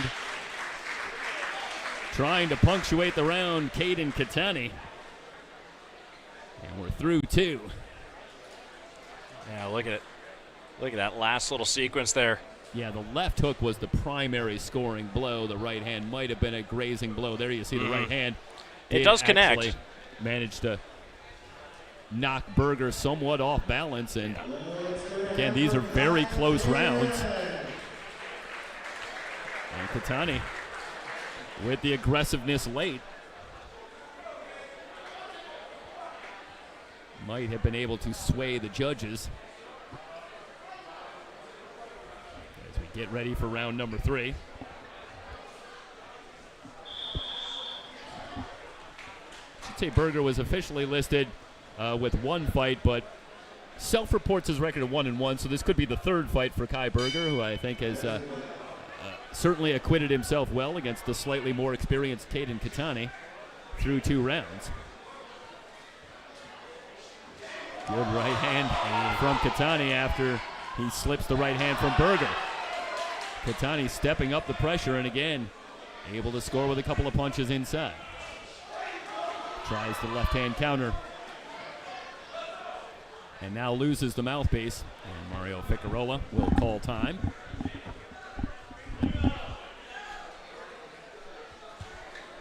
Again, our timekeeper, Nancy Flaherty. Seems an opportune time to mention that. And now back underway here in round number 3. Katani and Berger. 9th fight. After 10 fights, there will be an intermission here at the Capistrano Boxing Club, so we'll step aside for a period of time and rejoin you for the second half of the card. Berger feints with the jab. Now scores with the right hand, but Katani fires back immediately. Yeah, Katani smartly comes in and goes for the clinch.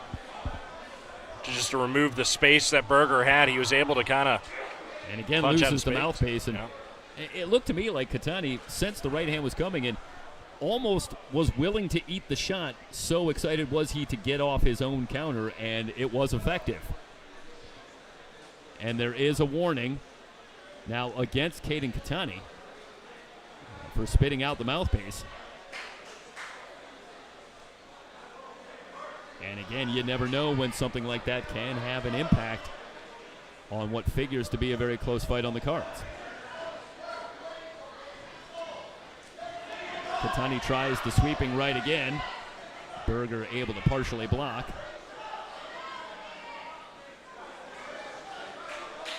Final minute in round number 3. Katani with a 1-2.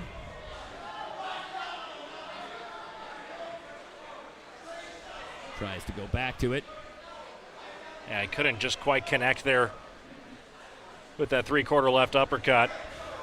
Berger still looking for an opening, but Katani has been something of a puzzle. And Berger has had a hard time putting together any kind of combinations against the defense of Caden Katani. Final 10 seconds.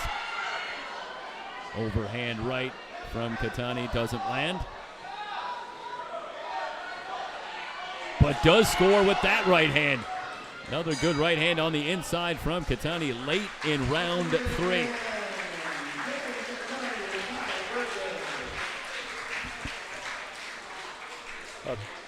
Definitely a lot of back and forth between these two guys. I think Katani had a couple really good shots, but Berger, kept fighting back the whole way. Hard to tell exactly who had it on the top here, Jeff.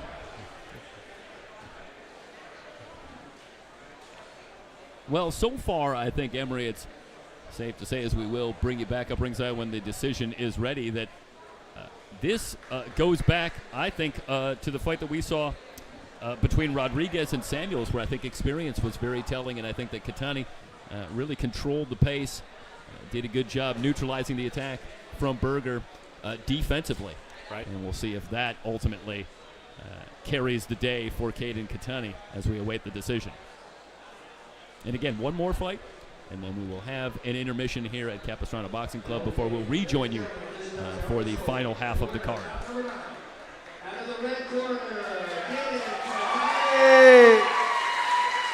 And Katani does get the decision.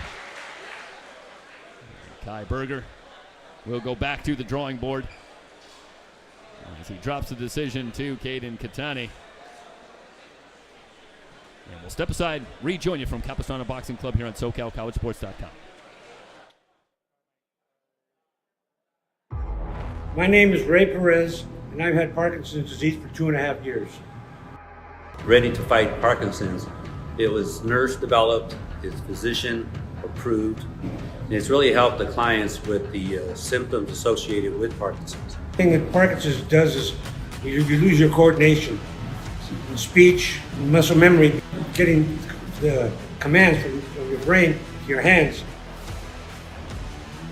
We have seen tremendous improvement with our members. It strengthens the gait pattern. their muscle coordination, their eye-hand coordination. So it allows them to manage the symptoms associated with Parkinson's, hopefully to reduce the amount of medication required. If you have Parkinson's, or if you know somebody that does have Parkinson's, especially at the early diagnosis, earlier the better, come on and check out our program, our boxing program. It's available Monday through Friday from 10:30 a.m. to 11:30 a.m. It only takes an hour of your time, and what do you got to lose? Gentlemen, bout number 10 for the bell ringer 5. Boxing out of the red corner for Capistrano Boxing, weighing 144 pounds, 20 years of age, 12 bouts, fighting with passion, Claudio Rodriguez. And boxing out of the blue corner for Hill Street Boxing, weighing 145 pounds, 19 years of age, 31 bouts, from a fighting family, Jacob Chancey. Referee for this bout is Steve Harriman. Claudio Rodriguez and Jacob Chancey, and the numbers that really jump out at you. You see the bounce. Jacob Chancey, 31 bouts on his ledger. 12 for Claudio Rodriguez, who certainly comes in an experienced fighter in his own right. Our referee for the fight, Steve Harriman, and we're underway. It is Chancey in the blue trunks and Claudio Rodriguez in the red. Predictably, both fighters describe themselves as adaptable, versatile in the ring with their considerable experience. And it'll be interesting to see, Emery, how this one unfolds. As you figure, both fighters will look to feel out the other and then make some adjustments. Yeah, 31 bouts is quite a few bouts to have under your belt. And 12 is not a bad number either. Nearly twice the amount, though, for Chancey, as he's kind of getting bullied into this corner here, and it's interesting how they're going to attack each other. You know, who knows? They might be going right after it early on. Chancey describes himself as a very accurate puncher, his primary strength. Goes miss as he tries to drop the counter right on Rodriguez. And Rodriguez says his strength adapting to the other fighter's style. But says his primary style is the Mexican style. Momentarily switches southpaw, does Rodriguez. Oh, yeah. Chancey took advantage of that. He goes southpaw, and then he throws that left hand right into his face, and here he comes with a left hook, and he follows it up with a 1-2 and another left. Chancey with a big flurry midway through round number 1. Yeah, Chancey's just picking out smart shots here. Good left hook on the inside again for Chancey. Took a minute to take in Claudio Rodriguez. And there you see some of that accuracy that he was talking about. Lands a good right hand. In that exchange, Rodriguez looks to answer but takes a counter right. And now a left uppercut on the inside from Chancey. Rodriguez threw a couple good shots in there. And tried to come back with that sweeping left hook that partially landed. Chancey scoring again with the right hand to punctuate the round. Yeah. An impressive opening round for Jacob Chancey. I think that was without question. Chancey had the round there. Rodriguez, though, had a couple shots and moments where he came in, slipped a couple punches, and he had a couple really good angled shots in from the underneath side. But just watch how Chancey steps in, and he's stepping forward and continuing to press the attack here, and Rodriguez has no choice but to back up and just try to find space and safety. Emery, I think what impressed me about that exchange as well was that Chancey, the experience, as you watch Rodriguez back straight up and Chancey sensing that opportunity, is able to follow up and land a couple of more shots as Rodriguez makes an error, moving out of that and takes another couple of shots. Right here, look at his feet. He just keeps stepping into the space that Rodriguez is opening up. So as he's backing up, his feet are staying wide, and Chancey continues to walk him down, keep his footwork correct, and that's all what you're doing when you're doing jump rope and getting prepped for a fight like this. That's all you're practicing, is making sure that your footwork and your balance is correct as you're stepping forward, and that's why that looked so coordinated, Jeff. Start of round 2. Claudio Rodriguez out of Capo Boxing, trained by Rudy Saldivar.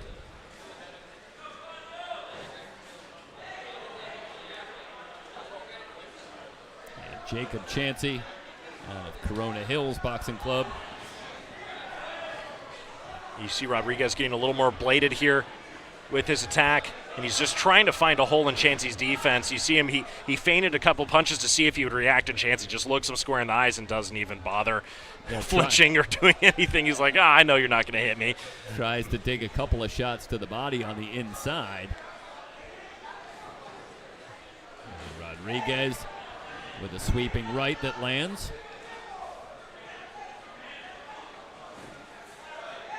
Chancey trying to go downstairs with the left hook.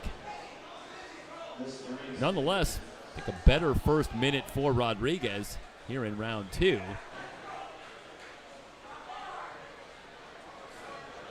I like Chancey. Watch how Chancey keeps that left hand low. I was just about to note that, Jeff. That's a little bit of a so that technique right there. You call it a whipping jab or a whipping straight right from your right hand, and your jab you're just going to press out there. Yeah, partial hook, partial uppercut scores for Chancey as he leaps in and finds the mark moments ago, but Rodriguez able to land a couple of little shots on the inside. Good left hook as Chancey steps around to his right. Close round here in round number 2. Down to 10 seconds. And with his left hand down there, he's really looking to try and, like I said, it's like cracking a whip. You're coming up from your body. You're keeping your guard inside on your rib cage because Rodriguez keeps trying to come down and cut him down. Couple of right hands in the final 10 seconds for Chancey. Might that have taken the round for Chancey? We are through 2, scheduled for 3. See that sweeping right at the end.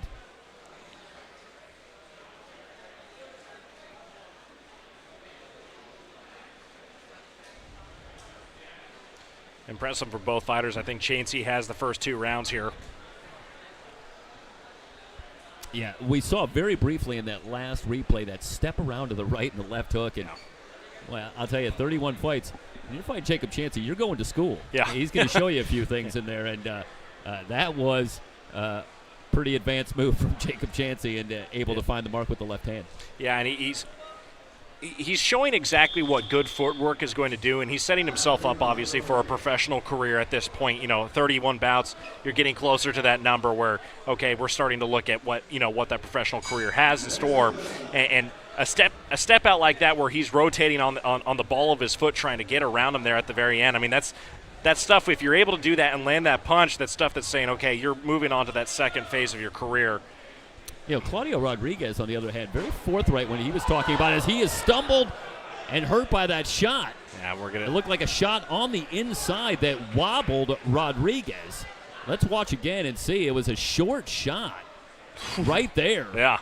And the legs get a little bit of jelly in them from Rodriguez, who nonetheless has to quickly recover. And Chancey, great job on the replay, guys, and caught that shot. And that was just a terrific shot in close from Chancey. Yeah, and I think Chancey's going to start throwing a little bit more power. That might have been in that second round, a little bit of just I'm going to recover, try to get some wind in my lungs, and get ready for this third round. And now he's starting to punch with a little more emphasis here, Jeff. Trying to find that counter left hook again. That was the one that did the damage here in round number 3. I mentioned Rodriguez, very forthright, talking about getting started in boxing and saying that he sacrificed a lot for boxing as he eats a big right hand from Chancey again, and saying that it's been something of a lonely existence at times in boxing as he's pursued his desire to train as a fighter, and that there's a trade-off, but he loves what he's doing. And as he says, nobody's promised tomorrow, and this is the path that he has chosen. Oh, tries to go with that right hand again, but Rodriguez smartly backs up. Chancey tries to come in behind a 1-2, does score with a right uppercut on the inside, but Chancey appears, one would believe, to have a comfortable margin on the cards in this one as we come to the end of round number 3. Nonetheless, Chancey wants to finish the show and does so. An impressive performance from Jacob Chancey. We'll keep it here, give you a look at some of the replays, and no doubt we're going to take you back to that shot on the inside. And there it is, that left hook. That definitely hurt Claudio Rodriguez. Yeah, he's just so fast with it. And this is what's so dangerous about where he's keeping his left hand. See, he's just dialing it up and coming up flush. Goodness gracious. And it should be mentioned as we get ready to take you back up ringside that Rodriguez does a good job, shows the experience, able to recover and make it out of the round. Yeah, his feet were definitely a little bit wobbled. He was trying to find his balance on that punch, deserving of the count, but Chancey heads to the center of the ring, and we will have the decision. That's one of those fights you really wish you could have had a fourth round. Got a few of them. Ladies and gentlemen, Like to see the officials fourth have round. tallied the score. And the winner of bout number 10, out of the blue corner, Jacob Chancey. And Chancey does get the decision over Claudio Rodriguez. An impressive performance from Chancey. And again, we are going to have a brief intermission here at the Capistrano Boxing Club, and we'll step aside and we'll rejoin you and get you ready for the second half. Still 8 fights to go in the Capistrano Boxing Club show here on SoCalCollegeSports.com.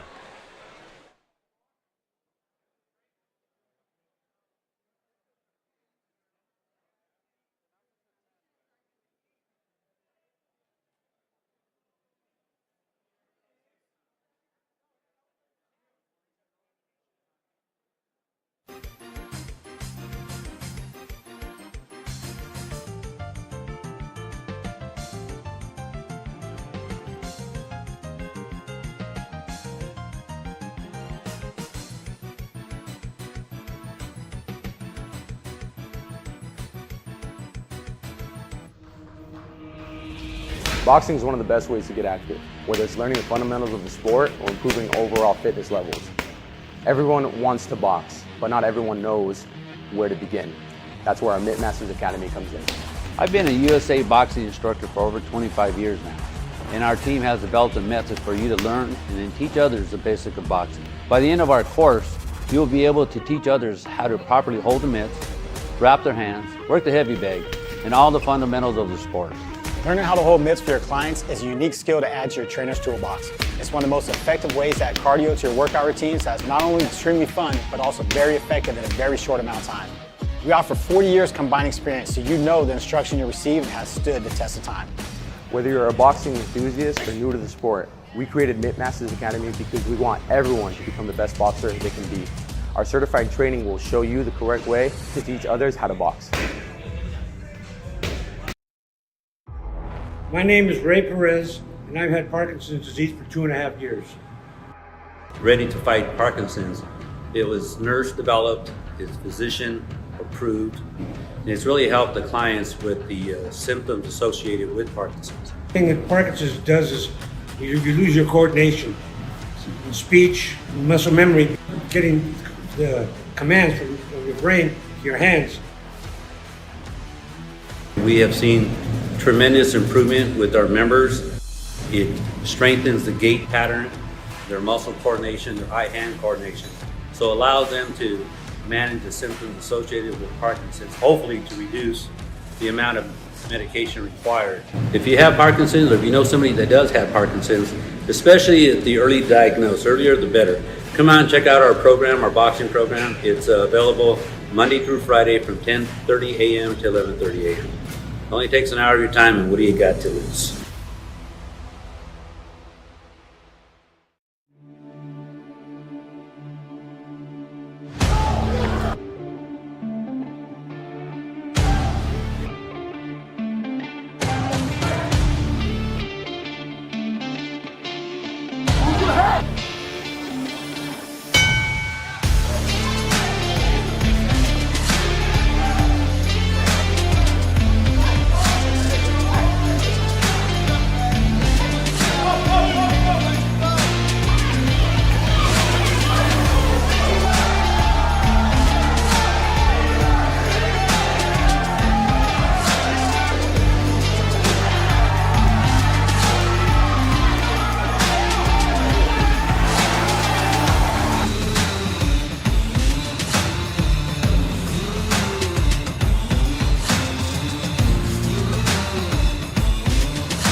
Test.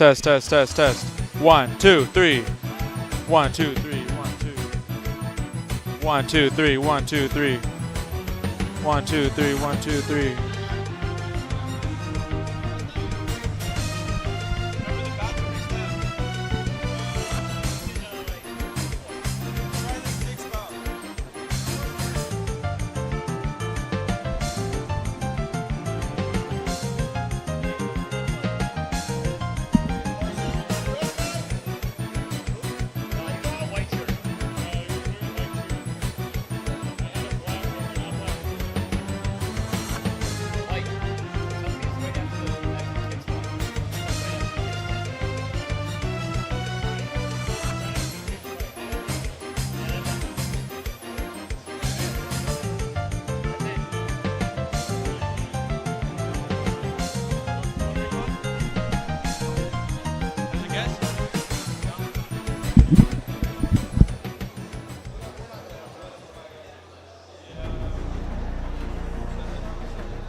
On the website and at YouTube.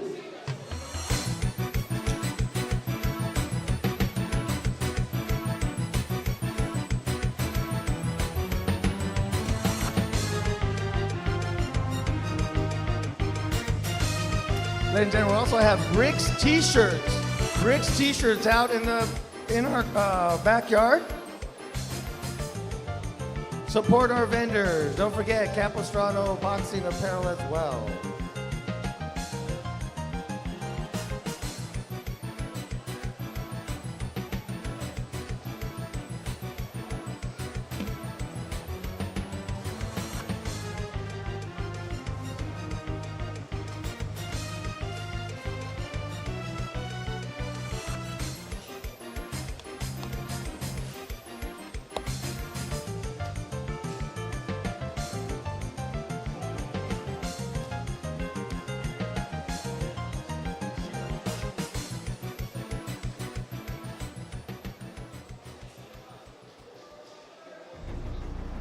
All right, ladies and gentlemen, our boxers are approaching the ring.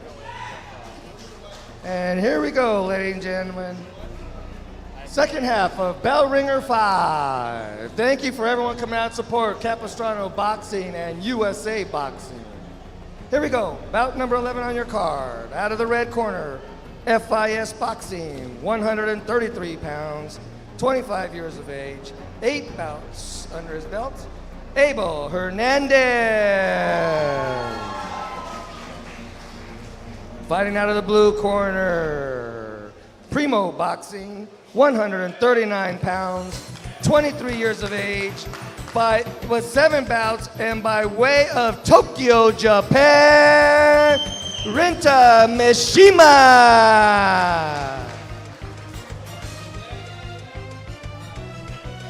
And we bring you back to the Capistrano Boxing Club and a lightweight battle between Abel Hernandez and Renta Mishima.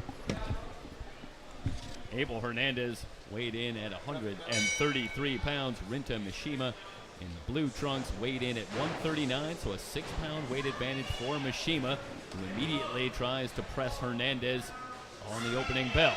But a good straight left and a couple of straight lefts from Hernandez, answering back, blunts the attack of Mishima. For the southpaw, Abel Hernandez, in his 9th fight, coming in with a record of 6-2. Mishima, also an experienced fighter with 7 fights on his ledger out of Tokyo, Japan. Sweeping right from Hernandez. Scores again, so a good start for Hernandez. And a little uppercut on the inside from Mishima lands and then brings a reaction from Steve Harriman, the referee for the fight. He's going to admonish Mishima. And now we're back to it in the opening minute. Round number 1. Hernandez steps in with the left, scores again. It draws a reaction from this pro-Hernandez crowd here at Capistrano Boxing Club. The crowd more into it on this one. Hernandez out of FIS Boxing. Mishima tries the sweeping right to the body. Shoots a right hand that lands. And Hernandez answers back with a straight left of his own, and Mishima having some trouble with that straight left here in round number 1. Hernandez talking about a favorite fighter of his, Manny Pacquiao. Manny, a lefty with good speed and a straight left hand that was devastating to so many opponents, and Hernandez is doing him proud here in round number 1, dominating the action with his own left hand. Scoring again, following up repeated shots with that left hand for Hernandez. A big opening round from Hernandez, and they'll take a look at Mishima. And there is the bell ending round 1. Mishima describes his style as the Japanese style. On the use of footwork, as we take you back through some of the highlights here in the opening round and the good work by Hernandez. Mishima, for his part, says his greatest strength is his hand speed. And he had a couple of moments in round number 1, but that was a round really dominated by the accurate punching of Abel Hernandez, and specifically that straight left hand.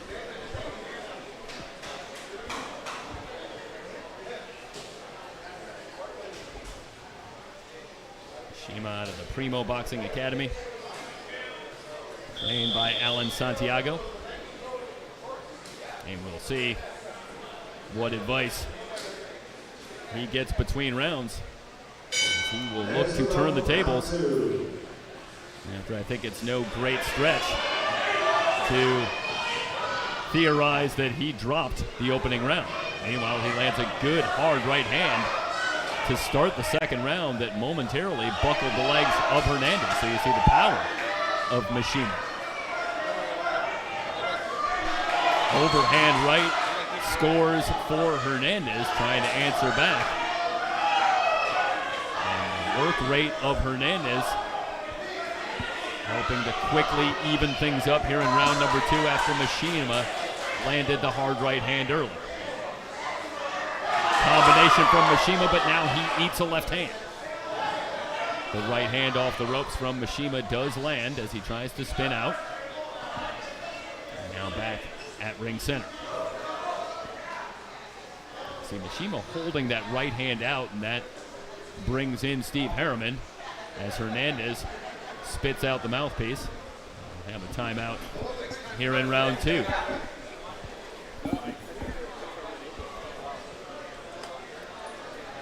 Rejoined by Emery Johnson. And I was pulling double duty with the timer and everything, so if you didn't like the graphics, it was my fault. yeah, I'll tell you, the graphics look sensational. Yeah, it was...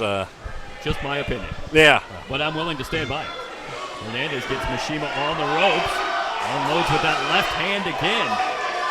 Hernandez continuing to score almost at will against Mishima, who tries to fight off the ropes. Hernandez tries to step in with the left hand, but smothers his own attack, and now Mishima able to spin out and get back to the center of the ring. And now Mishima looks to adjust and start working behind the jab, but Hernandez steps in, scores again with the left hand. Final 10 seconds here in round number 2. Lead left from Hernandez lands. And Hernandez, another strong round here in round number 2. Well, and what you see Hernandez continuing to do in this fight is just walk down Mishima. And Mishima doesn't really have an answer. He just keeps getting bullied around into certain corners or up against the ropes, and time again, he's able to get good, well-placed shots in there, but when the flurry of punches is coming in from Hernandez and you have nowhere to go except left and right, you're going to run into more punches than the other guy. Hernandez described his fighting style as toe-to-toe. And interesting when talking about what he did best, didn't really focus on something particularly in terms of acumen, but talked about having lots of heart. Says, I'll never give up in there. And you see that relentless pace and work rate, and you just get the feeling that Abel Hernandez is one of these guys who loves the contact, just wants to get in there and go to it. I'm excited for this round 3 right here.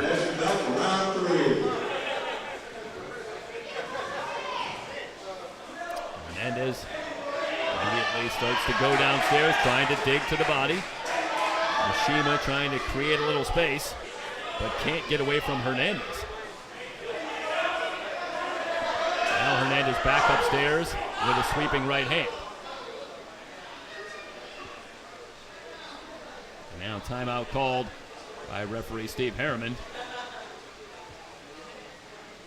And Mishima will head to a neutral corner. Oh. And they're going to do some work on the trunks. Yeah, the trunks are... they can't go below the belt. It's a smart move. Yeah, it is. Well, actually, he's heading in the wrong direction. You want to get that belt up as high as possible. Yeah.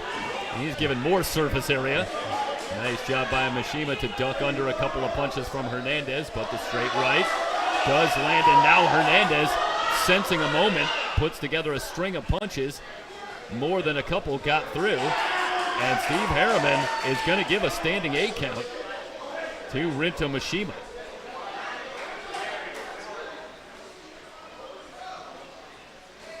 Well, it was interesting watching that previous exchange. Mishima did a good job defensively against the initial flurry from Hernandez, but with nothing coming back, Hernandez simply kept throwing the punches and was eventually able to get the standing 8 count on Mishima. And what you're seeing right now is Hernandez is able to land with that overhand right, and he keeps coming right over the left shoulder of Mishima. And Mishima now starting to throw back and is having some success. There's a good right hand on the inside from Mishima, but not enough from Mishima to do anything to quell the attack coming from Hernandez. And now it's Hernandez sent to a neutral corner, and it's been a busy bout for Steve Harriman. Well, again, I believe, is this the mouthpiece?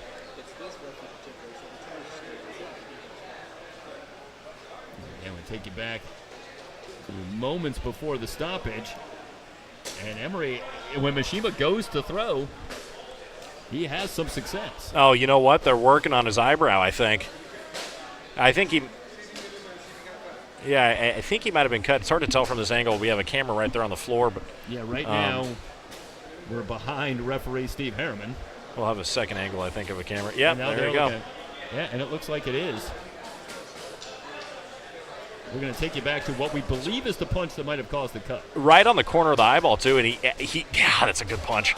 Right Comes there. back in. Yeah, he hits him twice with the same hand. And this is a nice statement from Mishima in this third round. After he had a tough first couple of rounds, but Hernandez, perhaps invigorated by the presence of his own blood. Oh, and Mishima looks like he's a little bit rocked here in this corner. And now pressing the attack on Mishima. Mishima tries to come back with a left hook off the ropes. Does land, and there is the bell finishing the fight.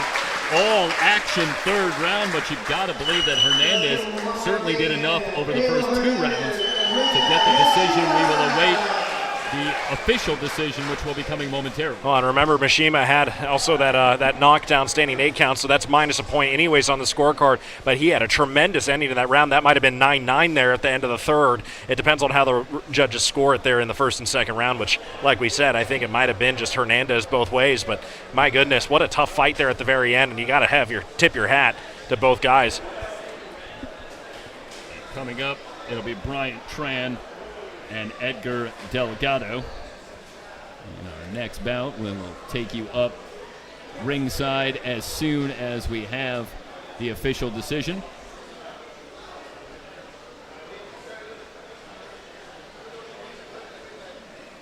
Well, I'll tell you, if we had what we saw in the third round over the first 2 rounds, and we got pretty close. Let's go back into the ring.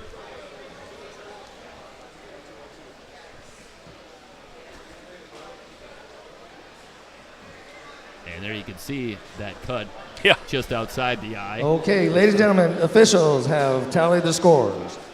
And the winner of bout number 11, out of the red corner, Abel Hernandez. Impressive performance from Abel Hernandez. Let's take a quick break. Come back, get you ready for Bryant Tran and Edgar Delgado next.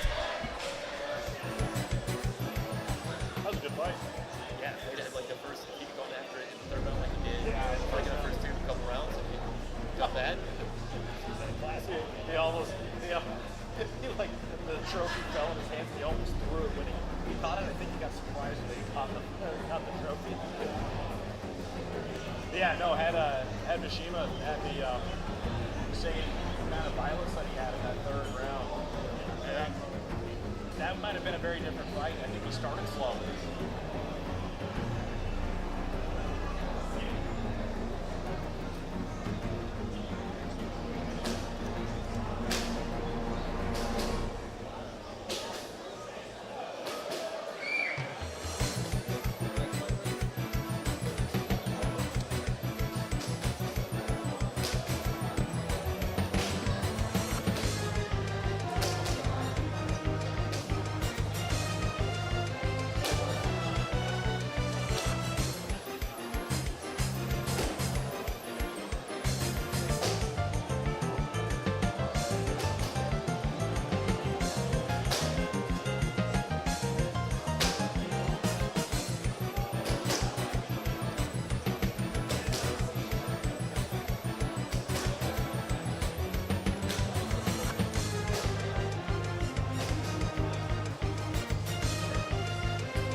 Boxing is one of the best ways to get active, whether it's learning the fundamentals of the sport or improving overall fitness levels.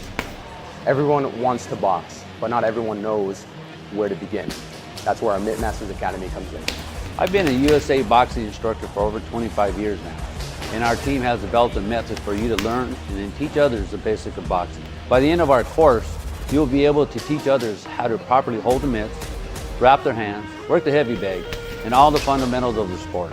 Learning how to hold mitts for your clients is a unique skill to add to your trainer's toolbox. It's one of the most effective ways to add cardio to your workout routines that's not only extremely fun, but also very effective in a very short amount of time. We offer 40 years combined experience, so you know the instruction you received has stood the test of time. Whether you're a boxing enthusiast or new to the sport, we created Mitt Masters Academy because we want everyone to become the best boxer they can be. Our certified training will show you the correct way to teach others how to box.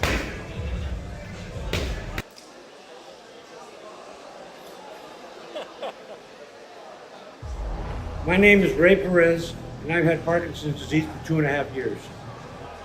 Ready to fight Parkinson's.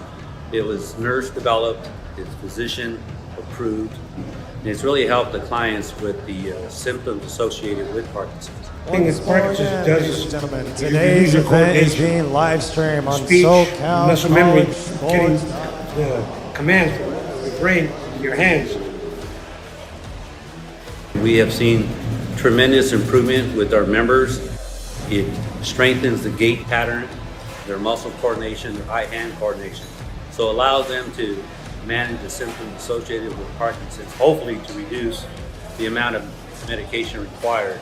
If you have Parkinson's, or if you know somebody that does have Parkinson's, especially at the early diagnosis, earlier the better, come on, check out our program, our boxing program. It's available Monday through Friday from 10:30 a.m. to 11:30 a.m. It only takes an hour of your time, and what do you got to lose?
Here we go for bout number 12 on our card. Boxing out of the red corner for classic boxing, weighing 137 pounds, 20 years of age. His second bout, Bryant Tan. Boxing out of the blue corner, out of Bobby's Boxing Gym, weighing 136 pounds, 20 years of age. 7 bouts, Edgar Delgado.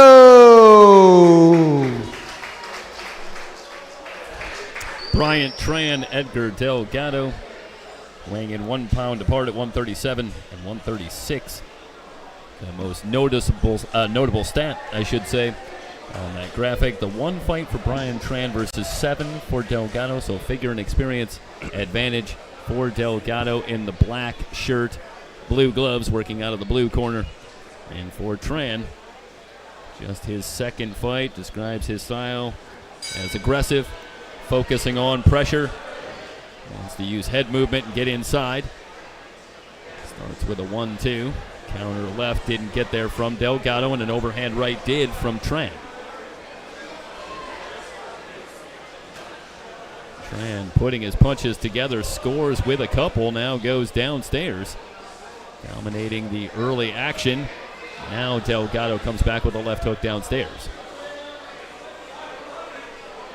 Well, Tran, talking about his favorite fighter, talking about David Tua, said he loved the left hook. Lot to love there. But specifically referenced the Tua Ibeobuchi fight, if you remember back in the day. A legendary fight in the heavyweight division, both fighters throwing over 1,000 punches. Said he loved the warrior heart that both showed in that fight, and he's well on his way here, keeping a very fast pace in this opening round against Edgar Delgado. Delgado working behind that peekaboo stance. They're just forehead to forehead right here. This is such a dangerous spot to be in, especially if you fighting somebody who has really, really good in-game. Pace slows somewhat. Delgado with a hook to the body. Now tries the uppercut. Partially blocked a little bit by Tran.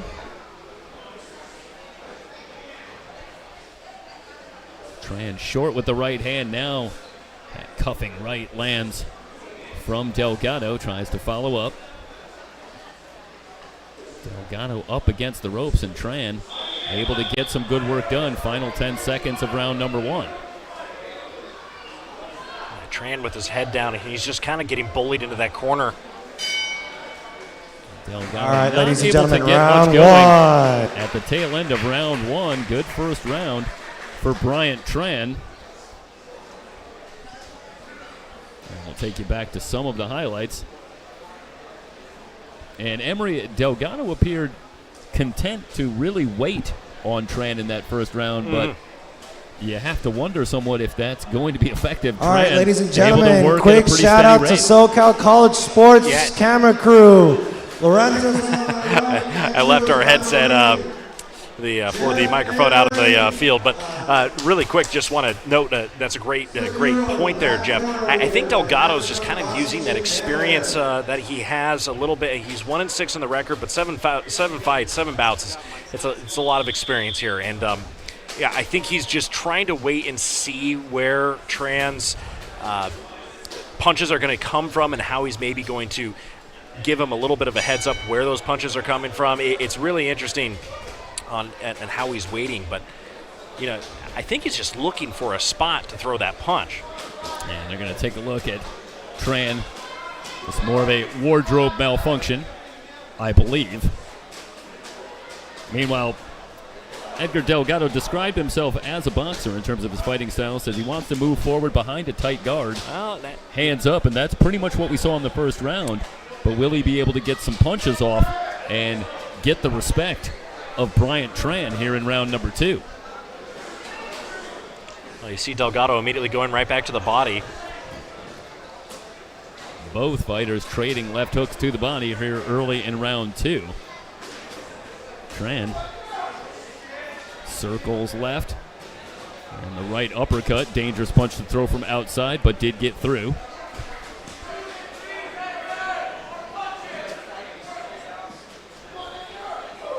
Delgado backs up to the ropes on his own. And now pushes Tran back. Able to land a left hook to the body.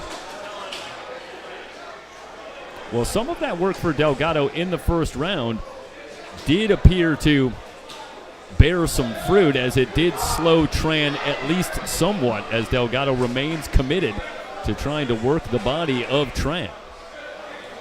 Yeah, this fight's really going to come down to who can land the cleanest shots once they open up space.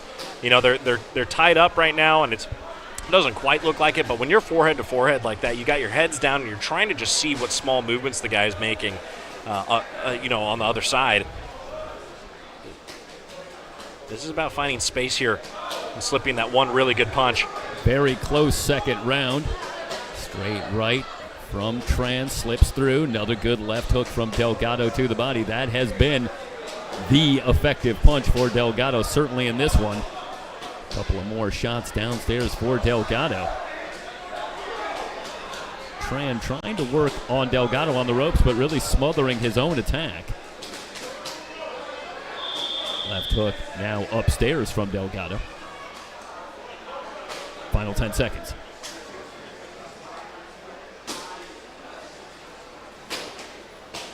Haven't seen a whole lot of jabs. Saw a couple at the end there of round number 2, but much more of an inside fight through 2 rounds, and something of a tightrope walk here for Delgado. Hard to imagine that he got the first round. You got to believe that Tran carried that round on clean, effective punching. Round 2 very close, so this one very much up in the air. Yeah, I think this third round is the most important part of this fight here at this point. I would say you're correct in the first round point here with Tran. I think he had it with the clean punches, but man, that second round, I don't know. That's a 10-10 round potentially in my book if you look at the scoring. my only note here, really, Jeff, is it comes down to opening up space and actually landing clean punches, and hopefully they bring some energy here into the third round. Morgan Lloyd, Chuck Eisenberg in the corner of Bryant Tran out of the Classic Boxing Gym. And Tran looking for what would be his first win in just his second fight. Can he get it against Edgar Delgado?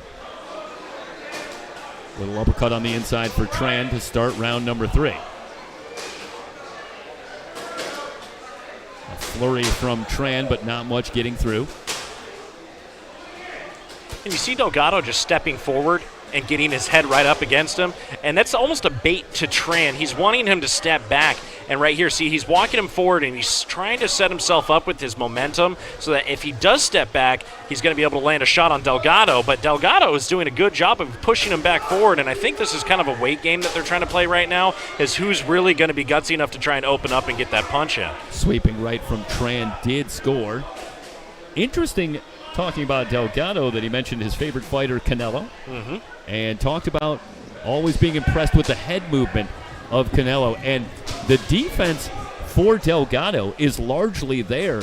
Does a great job of keeping the hands up and blocking punches with his hands, but boy, oh boy, a little bit more head movement from Delgado right might really lead to a quantum leap forward for him as a young fighter, because the defense in terms of the hands seems to be there. Hard right hand there from Delgado, and again, it's interesting. They're throwing good punches when they're in space, but then they seem to just be like a negative and positive side of magnets just attracted to each other with those foreheads. Final 30 seconds here of round number 3 in a close fight. Good jab from Tran. Delgado steps in, digs the left hook to the body. Well, how much credit Delgado gets for that good work to the body might tell the story here as we look ahead to a possible decision. Straight right from Tran, slips through. Final 10 seconds. They will each try to punctuate. Delgado stepping in, Tran throwing back, and a good left hook does get through for Tran at the tail end of round number 3, and now we will await the decision.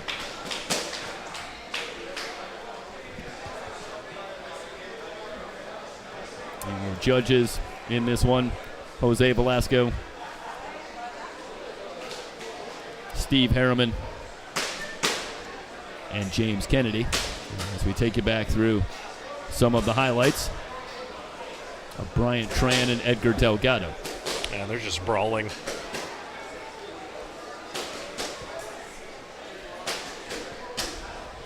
Very tight contact. It's just, it's interesting. A fight like this it's hard to pick out and see exactly who landed the cleanest shots. This is such a toss-up.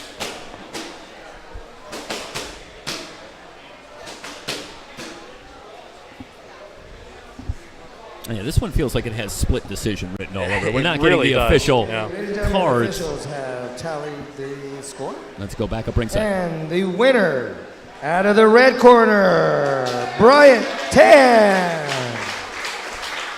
And Bryant Tran does get the decision over Edgar Delgado. And we'll take a quick break. Up next, Rodrigo Rivera, Gianni Valencia coming up. The Capistrano Boxing Show here from San Juan Capistrano.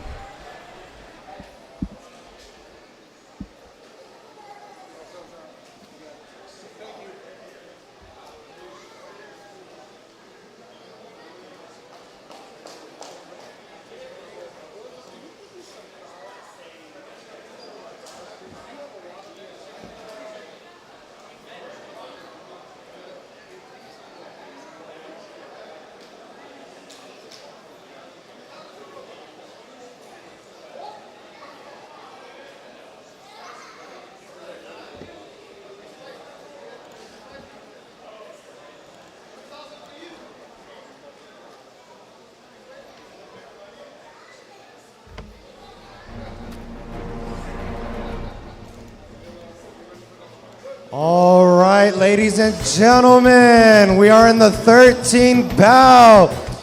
Fighting out of the red corner from Capistrano Boxing Gym in San Juan Capistrano, Isaiah Rivera. And his opponent from Raw Talent, Gianni Valencia. There you see the numbers on Isaiah Rivera. Giovanni Valencia, a 4-pound weight advantage for Isaiah Rivera. A 2-year age advantage for Giovanni Valencia. And the bouts, the debut here for Isaiah Rivera, the second fight for Gianni Valencia. Valencia out of the blue corner in the white shirt. Meanwhile, Isaiah Rivera, red gloves and the black shirt. We are underway in round number 1 as the left-hander Valencia takes a left hand from Rivera. Rivera in this one, pointing to his style, revolving around, sticking and moving. Wants to show a little bit of movement to Valencia, who describes himself as slick, technical, and ferocious. Good combination.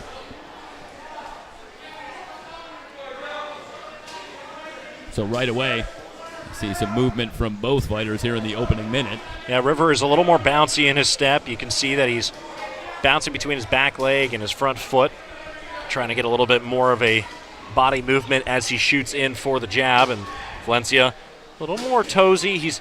You see, he's getting caught a little bit flat when he gets hit. He's a little bit flat in his feet, and you got to be mindful of that. Rivera, he's bouncing a little bit more. He's kind of moving his body around the static movement of Valencia. And again, a cuffing left hand, this time from Rivera, lands. Valencia will seek to use his length to control the pace. You can see he has a height advantage over Rivera. Steps in with the left hand. But didn't quite get it there. And Rivera, in his debut, weighed in at 152 pounds. And already, I think you see some nice tools from Rivera. Takes nice a right shot hand from Valencia. But you see the head movement as we're in the final 10 seconds of round number 1. He's been able to slip some shots from Valencia. Lands a right hand in close.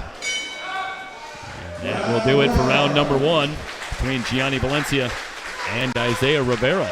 Yeah, I think the biggest thing here in round number 1 is Valencia just needs to be not so flat-footed. He needs to be able to slip and move a little bit quicker. He's got the footwork, but when he does get hit, it's because he's standing straight up. Watch that in that last little sequence there that we just watched. He stands all the way up. His feet are almost next to each other, and he's not with that wide stance where he can move. And Rivera, he's just bouncing into the shots. He's moving his body into it, but then he gets caught right there with that right hand from Valencia, and that was Valencia picking out a good shot, and his footwork was correct when he threw that punch, and that's how you know. See, right there, his footwork was right. He opened up his hips, he turned his hand over, and he caught him. If he can replicate that a couple more times, he will really have Rivera on the ropes here as he continues to move. But I think the first round goes to Rivera, but Valencia, definitely great round there. That wasn't anything to scoff at. Those are two really, really good differences in attack and style here. And just a couple small pointers for these guys to kind of improve on as this fight continues. Steps in with the right hand, does Rivera, but misses the mark. And Rivera talking about a favorite fighter of his, and he referenced Vasily Lomachenko. And again, this is a debut for Isaiah Rivera, but you can see that he's already attempting to replicate some of that movement with his feet, creating angles, moving his head, presenting a moving target for Valencia, and it's been something of a puzzle through a little over a round. So even in this debut fight, seeking to try and bring something into it that he has observed, no doubt, in the great Vasily Lomachenko. Yeah, every fighter has a punching chance for one, but for two is, whether or not you can learn from your opponent from that first round and that second round, and now they get in the clinch, and the referee's going to have to break that up at some point. But it was a good left hand from Rivera that did score, leading to the clinch. Meanwhile, for Valencia, back to work behind that right jab. Misses with the straight left, but the counter left from Rivera misses the mark. And Valencia keeps getting caught flat. As every single time you see him get hit, watch his footwork. He's just in the wrong position. Tries the sweeping left hand, but partially blocked by Rivera. And a round still very much up in the air with 30 seconds to go. Valencia falling in, ties up Rivera, and now they'll work on the ropes. Not much there for Valencia. Rivera with a left hook, misses with the follow-up right uppercut. Right hand downstairs, scores for Valencia, final 10 seconds. James Kennedy briefly admonishes Rivera. You see Valencia almost throw that punch there, and I don't know what happened. I think it was his right hand was was just dropped low, and he pulled it out, and I don't know if he was anticipating the bell or something. He had a good shot, and it was just a matter of not executing. I don't know. Saldivar, the trainer of Isaiah Rivera, along with Rudy Garcia. And home fight for Isaiah Rivera here at Capistrano Boxing Club. We get a look in the corner of Gianni Valencia, coming in with a record of 1-0. Trying to stay undefeated, but a lot up in the air as we head to round 3. Well, Rivera's just landing good punches right now, and Valencia has a couple shots, but every single time that he knows that Valencia is out of position, he's executing a good hook or a good cross, and that's really been the difference here in these first 2 rounds. I think Valencia has to do something substantial here in this 3rd round to make a really big difference in the score of this fight. Right hand to start round 3 for Rivera.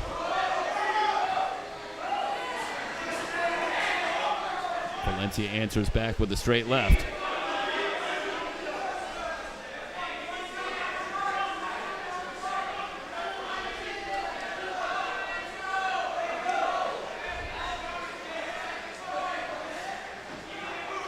Rivera under the straight left from Valencia, but no counter coming. Tries to bounce off the ropes.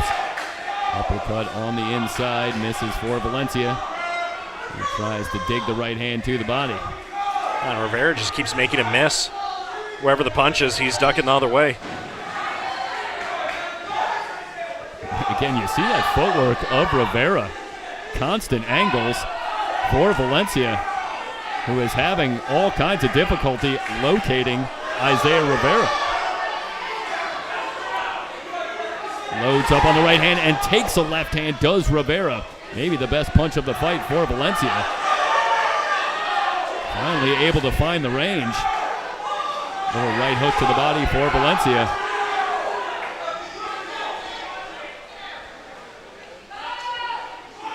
And in a card full of tough fights to call, this may be the toughest fight to score. It really is. That we have seen on the night.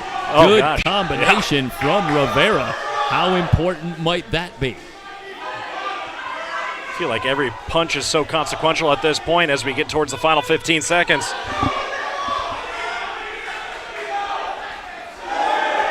Sweeping right lands in the final 10 seconds. They tie up as the final bell does come in. And Isaiah Rivera, Gianni Valencia will go to the cards. And you can tell these guys just put a lot of energy into that last round. They are gasping for air. And let's watch some of the action here from all 3 rounds.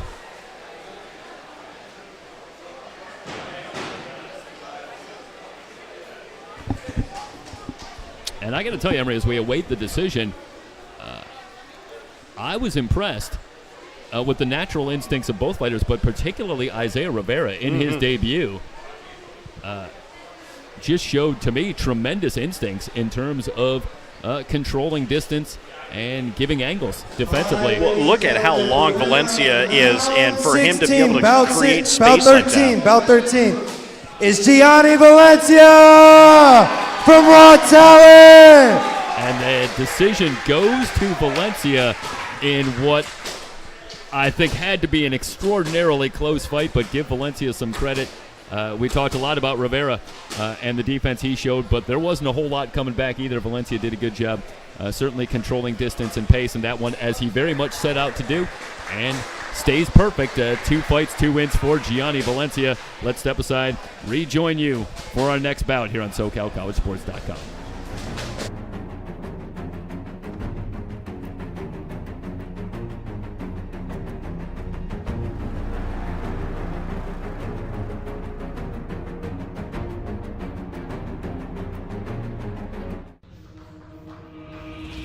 Boxing is one of the best ways to get active, whether it's learning the fundamentals of the sport or improving overall fitness levels. Everyone wants to box, but not everyone knows where to begin. That's where our Mitt Masters Academy comes in.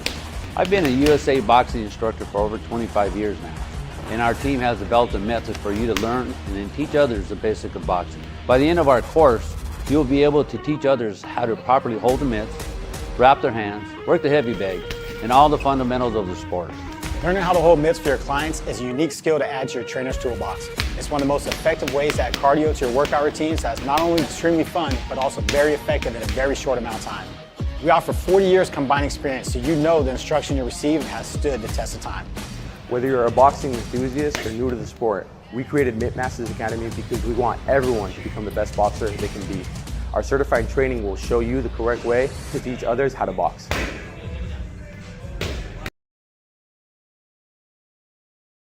On Eduardo Mondragon, We Long No.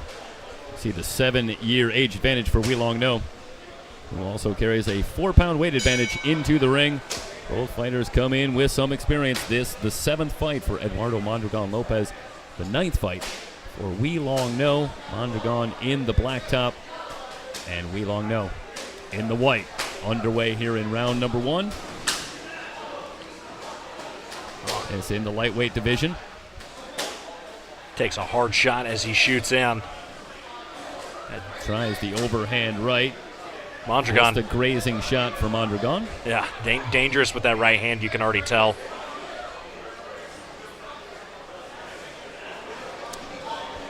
They trade on the inside and a good right hand from No.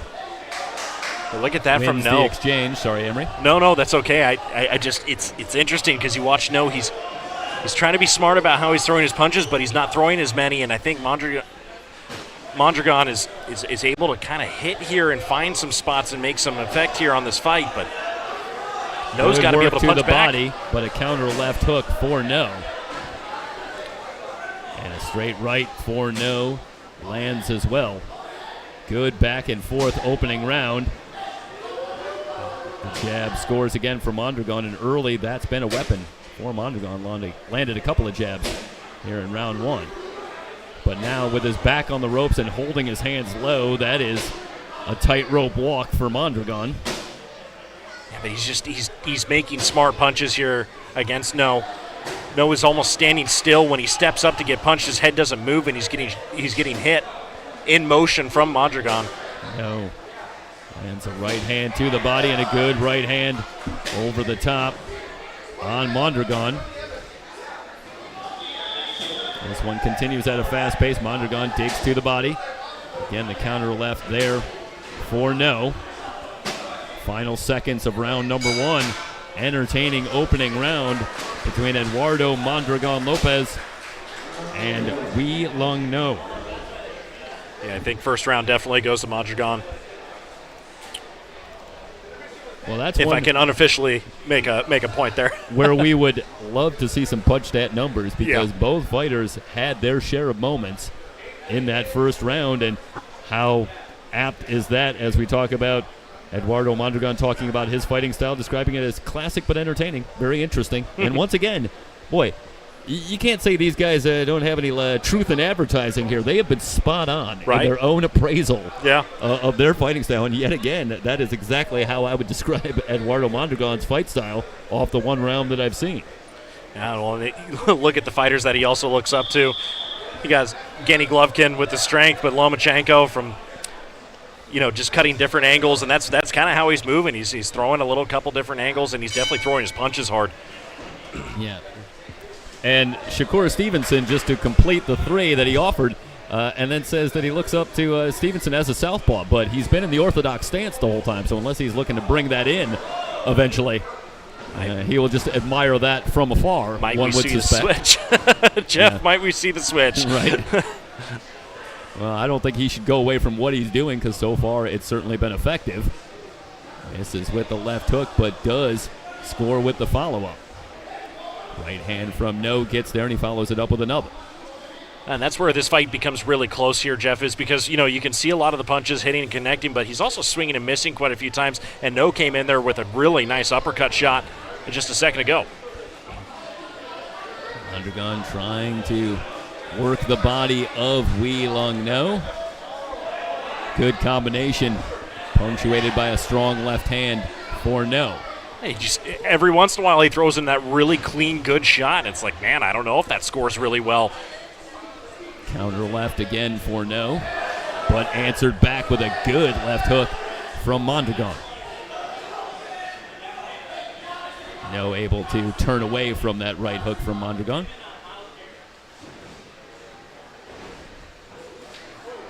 Sweeping right, lands for No. Good response from No here in round 2 so far. Combination finds the mark again for No.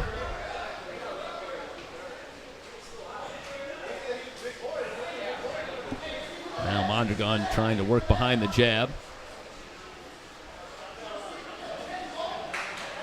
Switches up with the hook. Final 10 seconds of round number 2.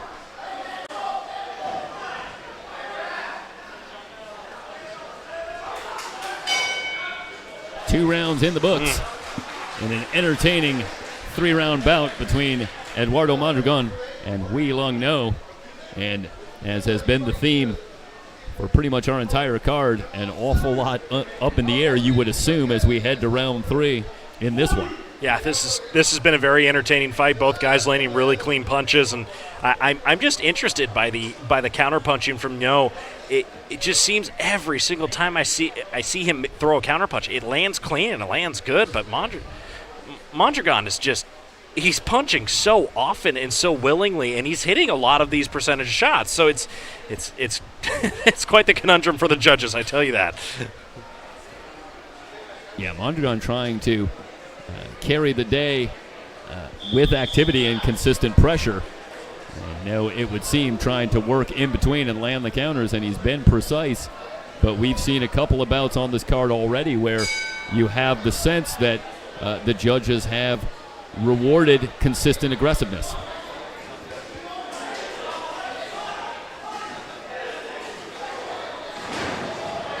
Right hand for No. Catches Mondragon on the way in, follows it up with a left hook. Oh, good shot. No's opening up a little bit more in this round. And also getting his hands up on that counter left hook more effectively against Mondragon. And suddenly that well has seemingly run dry. Now Mondragon does switch lefty for a moment, but takes a right hand for his trouble. Good combination from Mondragon. A couple of shots got through. But an answer back from No, another good left hook.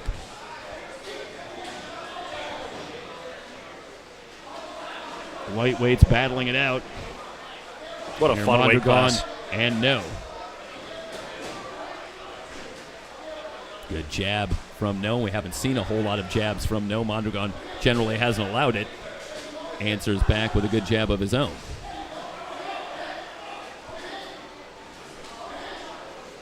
.45 seconds remaining in round 3. Good left hand on the inside from Mondragon. Again, switches to the southpaw. And this time he stays southpaw. Does Mondragon. Good left hook from No. I think he's leaning forward a little bit too much as he switches back to orthodox. Yeah, in the southpaw, he finds it just seemed like his head was way out there on a tee pretty much for No. Hard right hand from Mondragon, who digs to the body, scores upstairs with the left. Final 10 seconds. Expect Mondragon to turn it on here. Here come the punches. No trying to throw in between. And that'll do it. Goodness and gracious. We will see what the judges have to say. A very entertaining fight. Eduardo Mondragon and Wei Lung No. For fight number 14, I have to say that I've been very pleased with the amount of entertainment that we've gotten out of this afternoon. every single fight has brought something new and unique to it. And Jeff, this is another example of, like, I don't know who the winner is, and I'm excited to find out, but I'm just grateful for a good fight. Yeah, that was certainly highly competitive, brought some tension and drama in it, but I think both guys certainly should be more than pleased with themselves in terms of the acumen that they brought to the ring as well. An entertaining fight to watch. And there you see the mutual respect that comes out of that. Yeah. I think sharing the 3 rounds. I definitely think both of these guys know that they fought a good fight. Officials have tallied the score. And the winner for bout number 14, out of the blue corner, We Long No. Very close fight. Yeah. And We Long No does get the decision. And, that's a nice moment that we capture over there as he does put the medal around Eduardo Mondragon, and you can see the mutual respect there. And I think, again, that was a fight that certainly could have gone either way, but I think you do have to like the way that No was able to work some good, precise counter-punching, particularly in rounds 2 and 3. He really did. He was able to find good spots where he felt comfortable in space and was able to just execute a quick and accurate punch. And I think the judges have been scoring not only volume, but there have been a couple fights, especially early on, where it was a couple really good, clean punches that you went, man, I mean, the guy threw a lot of punches on the other side, but one really good and fast punch in was the decision maker in the total score line. And we're going to keep it here because we're going to get you ready for the next fight, and we'll take it up bout to number 15 ringside. undercard. Boxing out of the red corner, out of Poly Boxing, weighing 140 pounds, 17 years of age. In his first fight, Diego Gonzalez.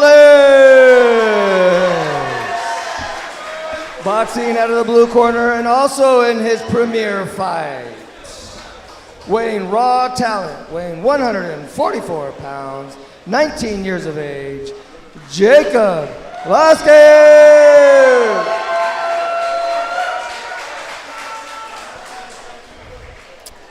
Diego Gonzalez, Jacob Olaguez, each making their debut in the welterweight division. Gonzalez weighed in at 147 pounds, 3 pounds heavier than Jacob Olaguez.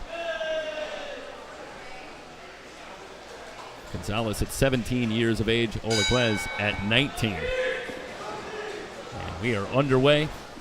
Olaguez in the white shirt, Gonzalez in the black. And a fast pace and a good right hand for Gonzalez. But now Olaguez trying to fight back. Big uppercut from Olaguez, and that stops the attack from Gonzalez. So some good action early, and that was a heavy right hand from Olaguez that immediately caused Gonzalez to take a step back.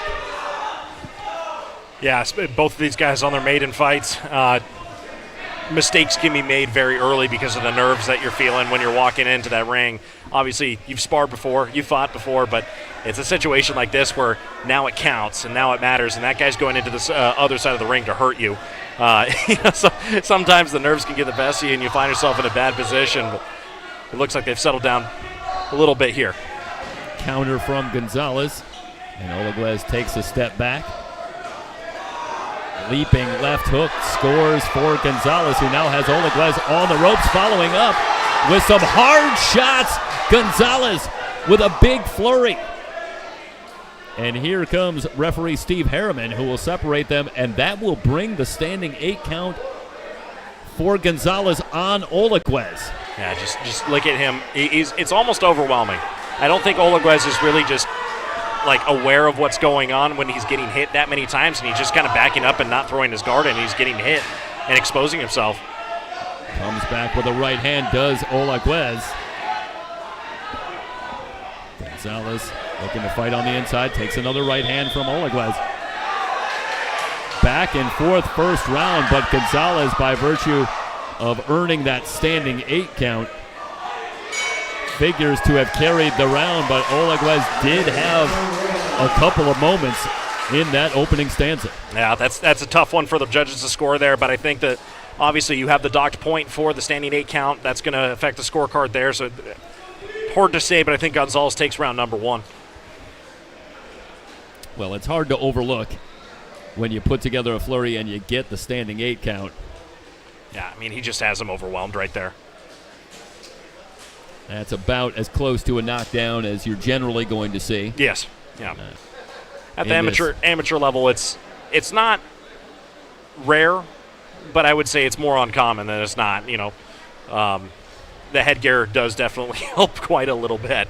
And that's the point. You know, the amateur boxing is really to make sure that these guys, you don't get beat up too bad. You're going to get your butt kicked. That's just naturally what happens. If you're going to play the sport of boxing, you're going to get punched in the face. That's just how it works. But it definitely makes a difference. But who knows? I mean, anything's possible here. Round 2 underway. Gonzalez right back on the attack. Described his style as an aggressive fight style. Said his strength is putting on pressure, and that is certainly what he's tried to do. But a good combination from Olaguez on the inside. Now they work in close as Gonzalez tries to walk Olaguez back to the ropes. And Olaguez continuing to do some good work fighting on the inside. A left hook in there.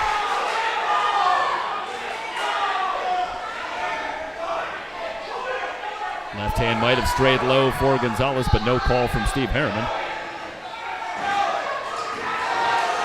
Good right hand from Olaguez, who is having a strong round 2.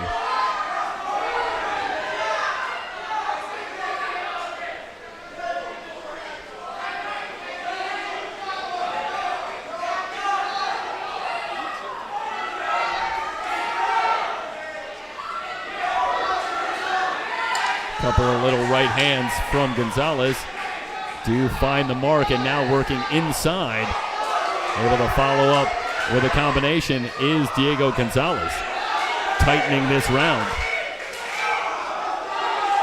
Olaguez has Gonzalez on the ropes momentarily, but Gonzalez able to slip under and away. Final 20 seconds. You sense that fatigue starting to become a factor, particularly for Diego Gonzalez, who looks gassed, and he takes a huge right hand from Olaguez. Yeah, this has been Olaguez's round. He's landed enough really good punches, and that's just about as wide open as it gets. My goodness. That draws an immediate 8 count as the round comes to a close, and Jacob Olaguez talking about his strengths in the ring, and led right with hit with power. Oh, that was a single punch, and here comes Steve Harriman. That's all he needs to see. And you got to believe that Olaguez just evened things up in that round. Absolutely. Yeah. A big round. And now round 3 could very well become a decider. And for Diego Gonzalez, Emery, he's going to need a second wind here. He looked gassed at the end of round 2. You know, this is very possibly, and I don't know if this is going to be for sure, a situation where Gonzalez put his entire energy and all of his attention into round number 1, and then gets caught in round number 2 after giving it all in round number 1. Olaguez, on the other hand, got his butt kicked, really didn't have a chance to breathe, but might have had some left in the tank, and then comes out round 2 and gives it everything to try and even it up. I don't know who's going to have enough left in the tank here for round number 3. These are long 2-minute rounds, especially in this third round here. You saw Paul Velarde in the corner of Diego Gonzalez, talking to his young fighter, and was that dispensing strategic advice, or maybe trying to pump him up to go this final 2 minutes? At this point, I think it's the pump up. It's not going to be strategic. Straight right lands for Olaguez. Now tries to sweep with the right hand, follows it up, scores again. Big first minute for Olaguez here in round 3. And a little bit of roughhousing, and that brings in Steve Harriman.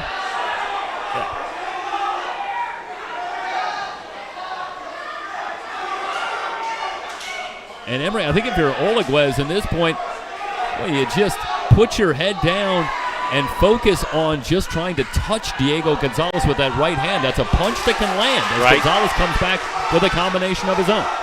Olaguez keeps hitting with that right hand. He's done it here for probably the first 45 seconds of this third round. And my goodness. I think they both understand how important this third round is at this point.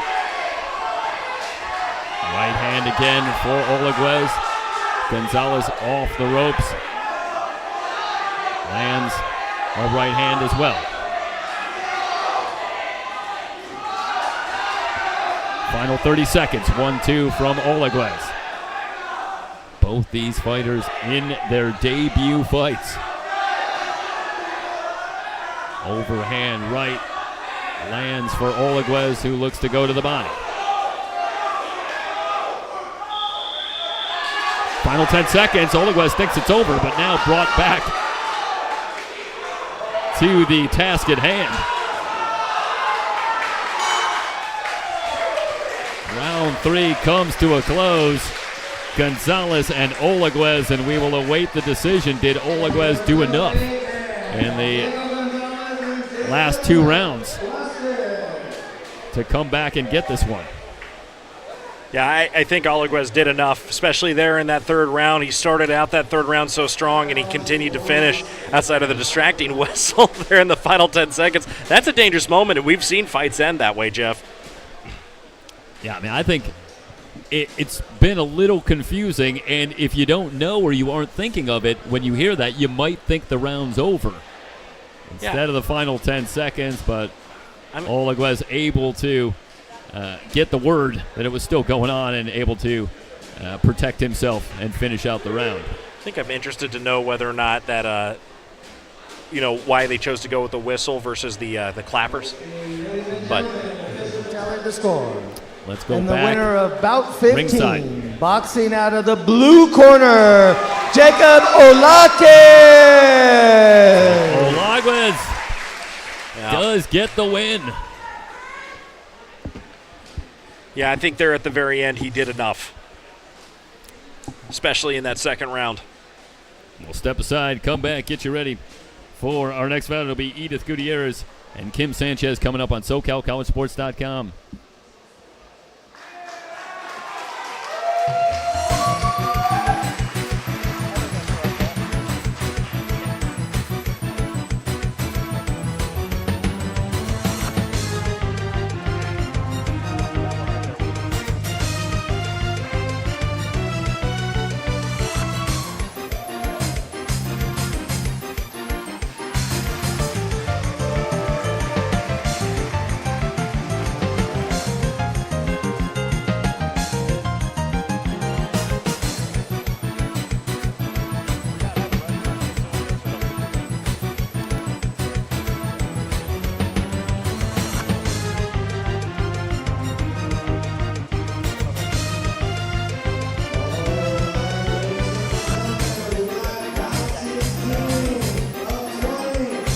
Fighting out of the red corner from Capistrano Boxing Gym, Edith Gutierrez.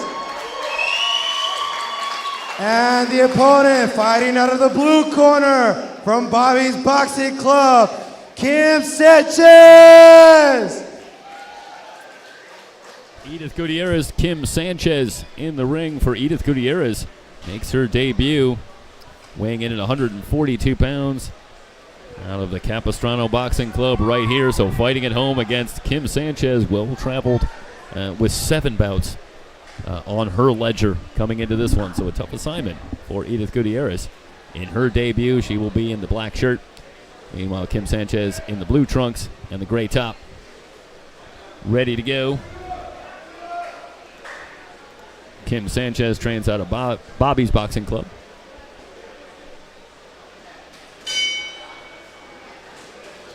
And the bell for round 1. And it will be interesting to see if Sanchez tries to impose her will as the more experienced fighter coming in, or does she try to use that experience and maybe hang back and get a look at Edith Gutierrez for a period of time before going to work.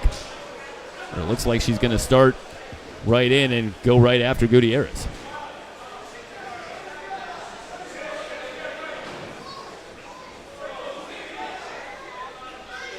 Double jab from Sanchez. And a right hand to the body. Gutierrez is able to flurry off the ropes and get back to ring center.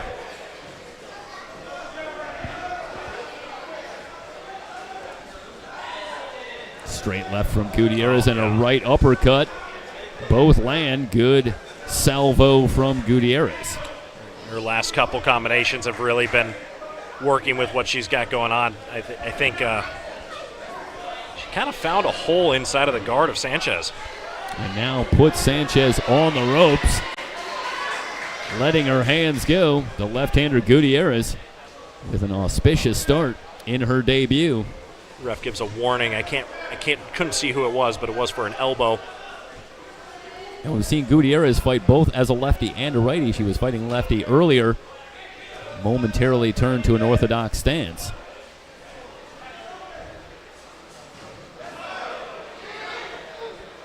Goes back to the right uppercut again. Steve Harriman working this bout as well. So back-to-back bouts for referee Steve Harriman. Left hand scores for Sanchez. Gutierrez trying to press the attack in the final seconds. And there is the bell. Ending round one. Gutierrez describes herself as a pressure fighter. Well, she's definitely put on the pressure here in this first round. I'm really impressed with what I've seen, especially because this is her first bout. Very composed. She is throwing a little bit wildly at times, but she's hitting a lot of high percentage shots here. A lot of confidence in her punching power. Said she hits hard, but the counters are her strength, and I think both of those things proved to be true. It was a good counter shot in that opening minute that caught the attention of Kim Sanchez and really changed the tenor of that round for the most part. Meanwhile, for Sanchez, so she's always going forward. Won't go back unless she has to. And she did try to keep the pressure.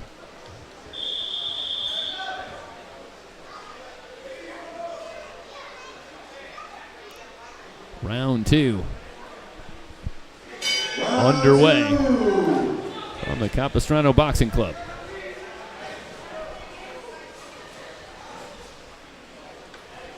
Gutierrez in the corner, but Sanchez not able to put together much of an attack.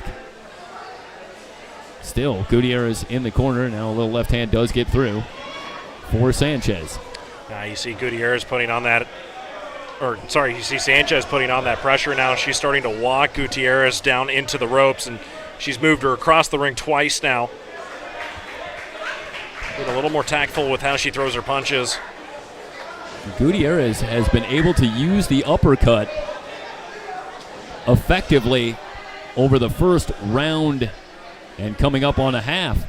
And I think if you're Kim Sanchez, you have to find a way to counter that punch and get Gutierrez off of throwing it, because right now Gutierrez is able to land it almost every time she throws it. Goes back to it there, and it gets through. Follows up with the right hand. Yeah, Gutierrez she's able to use that uppercut, Jeff, and she's also just able to bully her wherever she can. Sanchez has got to find a way to get out of these tight spaces here where she's just getting teed off on. Back in the corner, it's Gutierrez, but again, able to smother the attack and counter off the ropes. And Emery, I think it's a good point.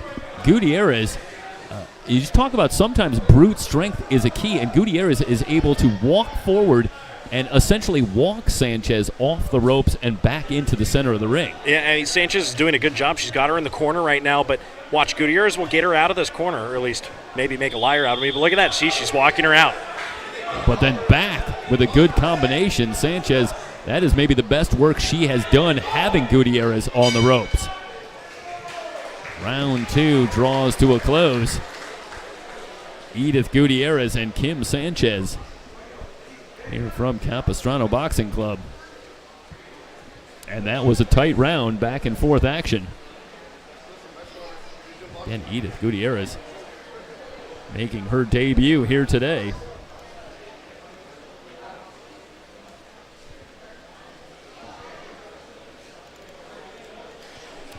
I'm talking about fighters that she looks to emulate, looks up to.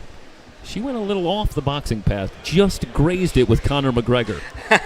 he has boxed, and certainly he can. Yeah. But she went just to the outskirts of boxing. Didn't stay full on.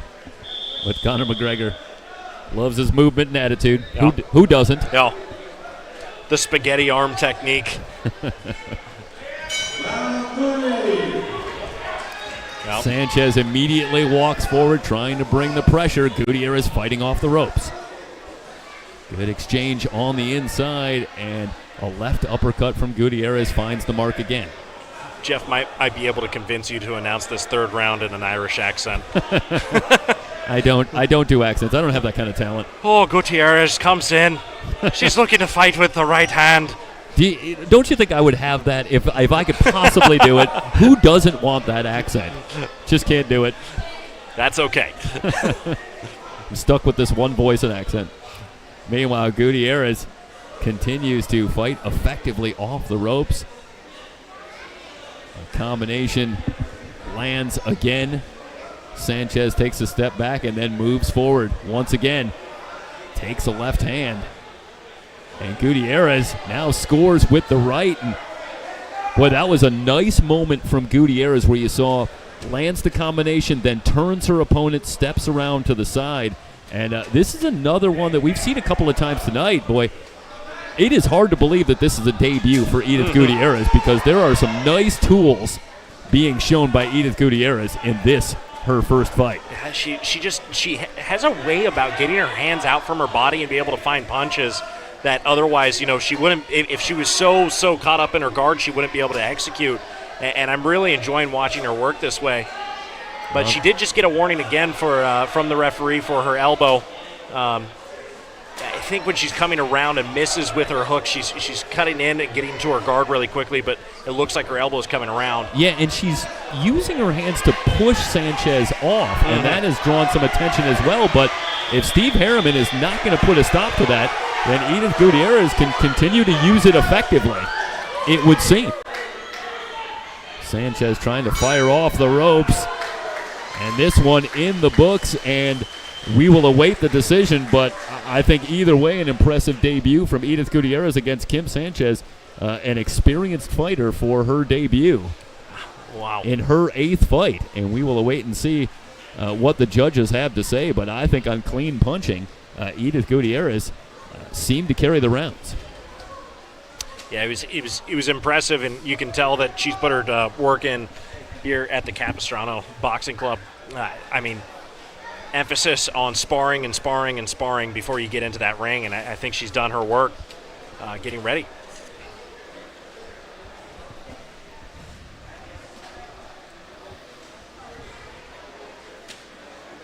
As we watch some of the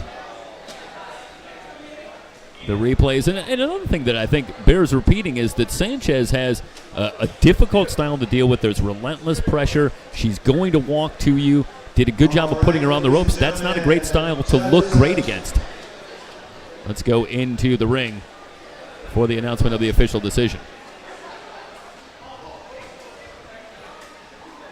But just very quickly, Emery, that's a hard style to look good against. And Gutierrez, I think, to her All right, credit, ladies and gentlemen, the to land judges some have good scored the punches. contest.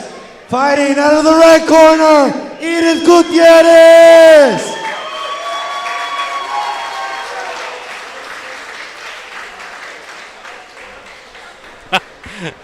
Well, the ref picked up the wrong hand. Well, Steve Harriman was working his 2nd consecutive fight, and he's worked several today. So we'll give him a little bit of a pass if he is a little bit fatigued as well. Yeah. It's a warm building. Yeah, I was going to say, let's give the weather report really quick, Jeff. It's about 95 and humid in this room right now. Yeah, so he's working in there as well, but Edith Gutierrez does indeed get her hand raised. And another nice moment between Edith Gutierrez and Kim Sanchez, who deliver another entertaining bout. Coming up next, we will have Jacob Sandoval and Alejandro Borarin. Sandoval and Borarin in the middleweight division. And we expect that we're close.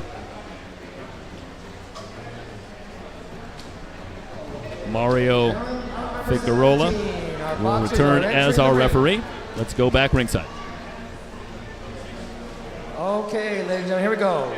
Boxing out of the red corner for Ultimate Warriors Boxing, weighing 156 pounds, 15 years of age, with a record of 6 wins and 2 losses, Jacob Sandoval. And boxing out of the blue corner, out of Colton Boxing, weighing 151 pounds, 15 years of age, 12 belts under his belt, Alejandro Borarin. Referee is Dr. Mario Figueroa. Jacob Sandoval, Alejandro Borarin in the middleweight division. And you saw the stats moments ago. Sandoval with 6 fights on his ledger, and Borarin in the black shirt in this his 13th bout. So a pair of experienced middleweights set to go, chopping right. Lands for Sandoval, but Borarin able to answer back. 1-2 short from Borarin. Follow-up left does land. And right away you can see the hand speed of Borarin. Overhand right just misses the mark. Sandoval trying to answer back. And let me correct myself. This is in the welterweight division, both weighing in at 147 pounds.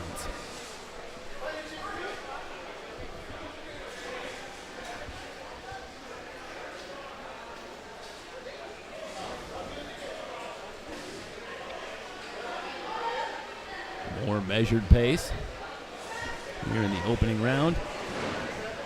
And a 1-2 for Borarin. Set up nicely by the feints on the jab from Alejandro Borarin. Gets caught there trying to shoot forward. Sandoval was hitting right there with his jab. All he had to do was time it right with Borarin, and every time Borarin jumped in. Talking about his strength, Borarin immediately talked about the jab. Says that tries to be smart there, considers that a strength, and his jab. But with the confidence that you would expect from a fighter, did say he was good at everything. And certainly if you're going to get in there, helps to have that belief. Final 10 seconds. Oh, nice here in left round hand. 1. Good left hook from Borarin. Yeah, he's just timing Sandoval coming in. When he shoots forward, he keeps his chin out there. Lands with the jab as they trade punches at the bell. Sandoval comes in with a record of 6-2. Mike, I don't know if we had the last 10 seconds of that fight, but there's something interesting there. If not, it's okay. Sandoval describes himself as a hard-hitting counterpuncher. Let's take you back. Some of the action in round 1. So he keeps hitting him there with that left, hits him again with the left. Hits him again. You know, that's 3 in a row where every single time he shoots forward, there goes left jab. Well, it's interesting to watch.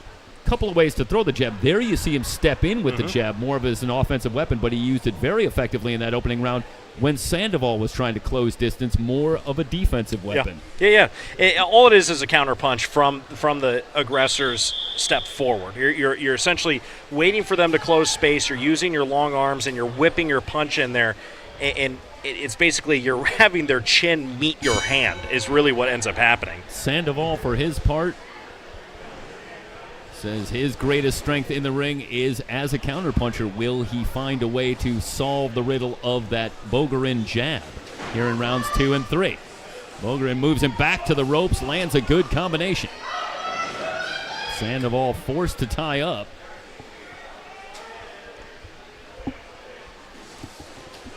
There you see the counter left hook. A grazing shot for Sandoval. But Borarin right back with a triple jab. And already, I think, Emery, you have to be very impressed seeing Borarin use the jab, moving forward, moving back, and now we see him using it, doubling up, tripling up with the jab. Always a different look, and that makes it so difficult for Sandoval to get any kind of counter.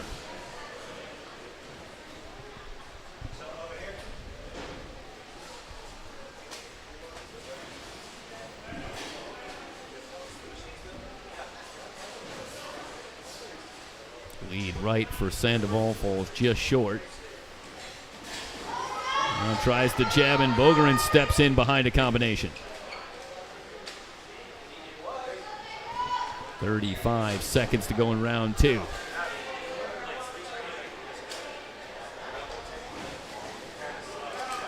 Sandoval still looking for some momentum against Alejandro Bogarin. Overhand right. Sails over the head of Sandoval.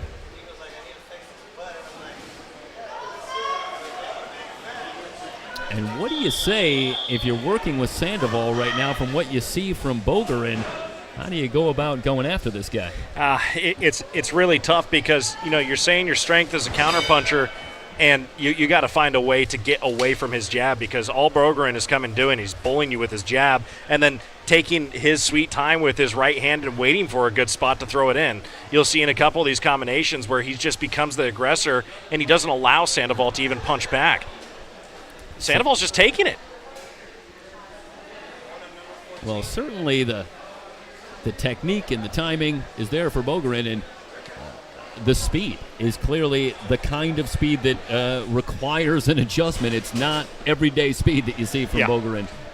Decidedly fast hands. Yeah, you see his coach there. He's moving his head around. He's saying, you got to get your head out of the way, and you got to be able to counterpunch from there. He's just sitting there with his head in the same spot over and over and over again. He's moving forward and backward, trying to move away from the punch. You're not going to move away from the punch. The guy's faster than you are. You have to move to the left or the right of it. You can't move behind it. And take a look at Alejandro Bogarin in the corner. His trainer, Alejandro Bogarin Sr. So that is the first time, I believe, that we've seen that here today. Trained by his father. And Bogarin Jr. doing the job through 2 rounds. One more to go against Jacob Sandoval, who comes in an experienced fighter with a solid record at 6-2. Now Sandoval able to throw Bogarin off momentarily. A left hook gets through, and they'll trade on the inside. Sandoval hasn't been able to get to this kind of firefight at all so far over the first couple of rounds. Yeah, at a certain point, you got to start taking chances here, because he's just allowed Bogarin to kind of tee off on him, and Sandoval's just been sitting there taking it. He needs to return fire, like you said. A little left hand scores for Sandoval. Bogarin talking about Shakur Stevenson, saying very impressed with how he controls distance. And he is doing a nice imitation himself here over the first 2+ rounds. Really controlling the pace of this fight and keeping Sandoval at the distance that he wants through a variety of different jabs. Good counter left. Bogarin caught him really good with that left hand. Right hand lands for Bogarin. Final minute, round 3.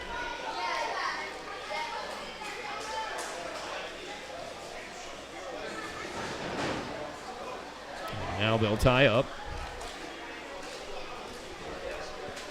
And Mario Ficarola will break him. And there's the double jab. Right hand over the top, lands for Bogarin.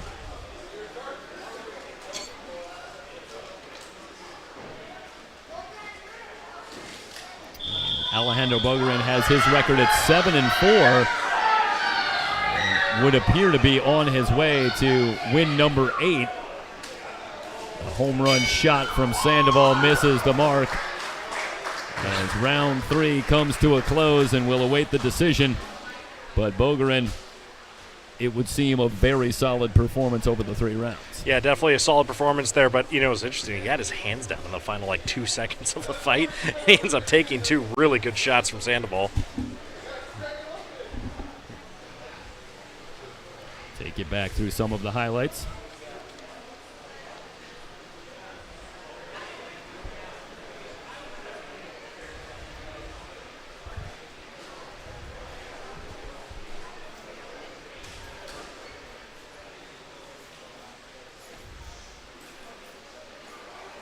Oh, right here.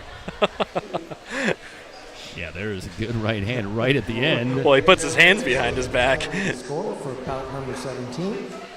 And the winner, out of the blue corner, Alejandro Borarin.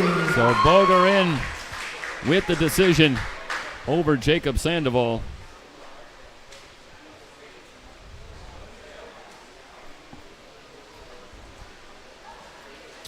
And let's step aside very quickly here from the Capistrano Boxing Club.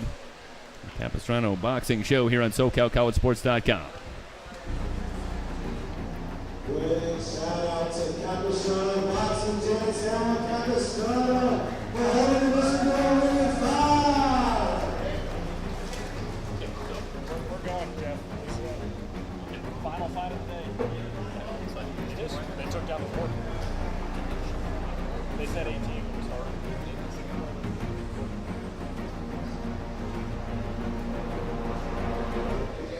Bout number 18. Boxing out of the red corner for Coach Carl, weighing 137 pounds, 15 years of age, 4 bouts under his belt. Welcome, Charlie Smith.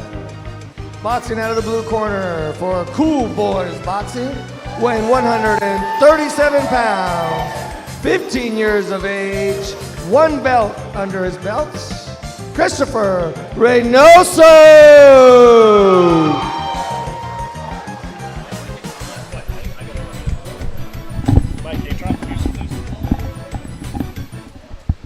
So Charlie Smith, Christopher Reynoso in the ring. Smith out of the red corner in the black top. And Reynoso out of the blue corner with the blue top. And we are underway. 3 rounds. Smith and Reynoso in the light welterweight division. See some early movement from Reynoso against the left-hander Charlie Smith. In his 5th fight, comes in with a record of 2-2.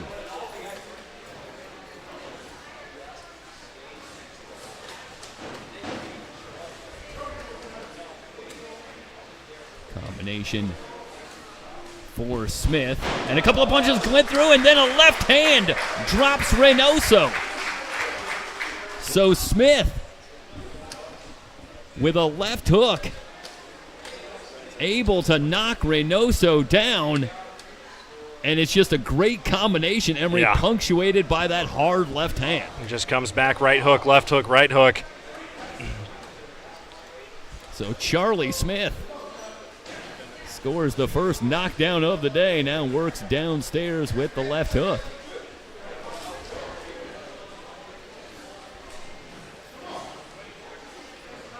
And it started as he slipped a punch and tries to go back to it, slipping that right hand, or I should say that left hand, from Reynoso. Not able to find the mark with the follow-up left. Nonetheless, hard punching to the body, and Smith having a monster opening round. Trying to go back to that sweeping left hand that produced the knockdown. And this is a good adjustment by Smith after scoring repeatedly upstairs. Going to the body, and Reynoso obviously has to be concerned with the punching power coming at his head from Smith, and that body is open, and Smith has taken advantage. That is the end of round 1, and a big first round for Smith, and we'll take you back to the knockdown.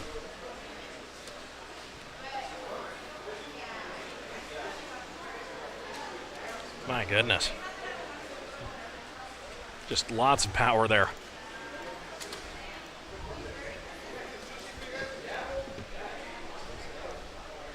The first real knockdown of the day, too. Yep, that is indeed true from Charlie Smith. Talked about his fighting style coming from long range. A powerful non-stop style, and that led to a knockdown in the opening moments here in round 1. Overall, wants to work the body behind his jab. And it kind of went in reverse order in that first round as he got the knockdown early, but then we talked about that commitment to the body attack in the latter stages. Right. And was able, I think, to hurt Reynoso a couple of more times in that first round with good punches to the body. And here he comes right back to the body again. Loads up with the left hand, but gets Reynoso on the ropes. digging relentlessly to the body of Christopher Reynoso. Reynoso in his second fight.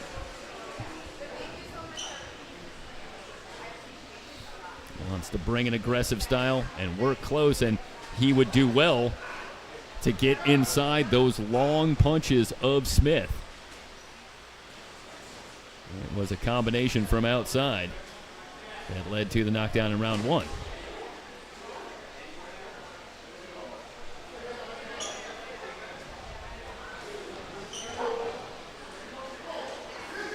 And now Reynoso a little more tentative about moving forward into that firepower of Smith.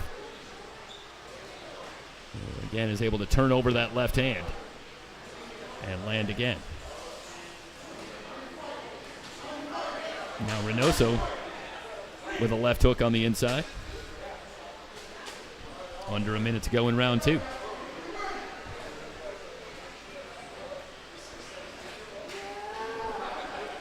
Well, when you can score a knockdown, you're bound to feel a little more relaxed in and of itself, but I think Smith seems very composed and relaxed and comfortable. In there. Oh. Takes a couple of shots there as he looked distracted for a second. Dropped his hands. And had shades of Nate Campbell, Robbie Peden from years ago. And Nate Campbell famously dropped his hands in the middle of a round and in a clinch with Robbie Peden, and then was dropped himself by Peden, who scored the knockout. An object lesson in protect yourself at all times. And Smith eats a couple of shots from Reynoso, but appears to be not much worse for wear as we will head to round three.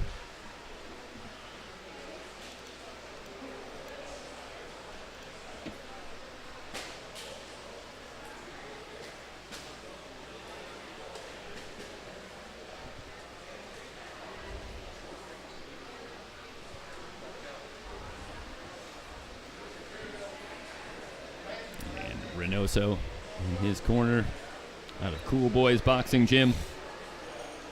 Meanwhile, Charlie Smith, trained by Carl Kroom, Ontario Boxing Club.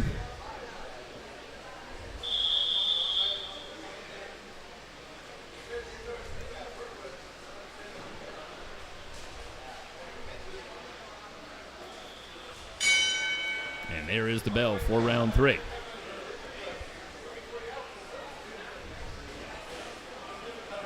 Straight left from Smith.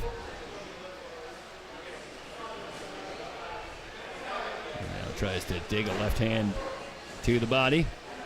Counter right for Smith, looking to follow up.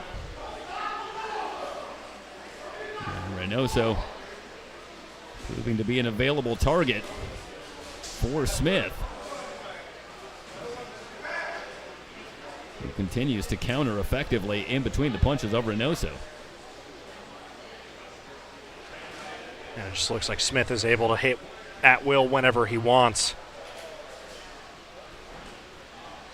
There's a good counter left again that appeared to daze Reynoso momentarily. And it is clear that Smith has the kind of punching power that isn't readily taught.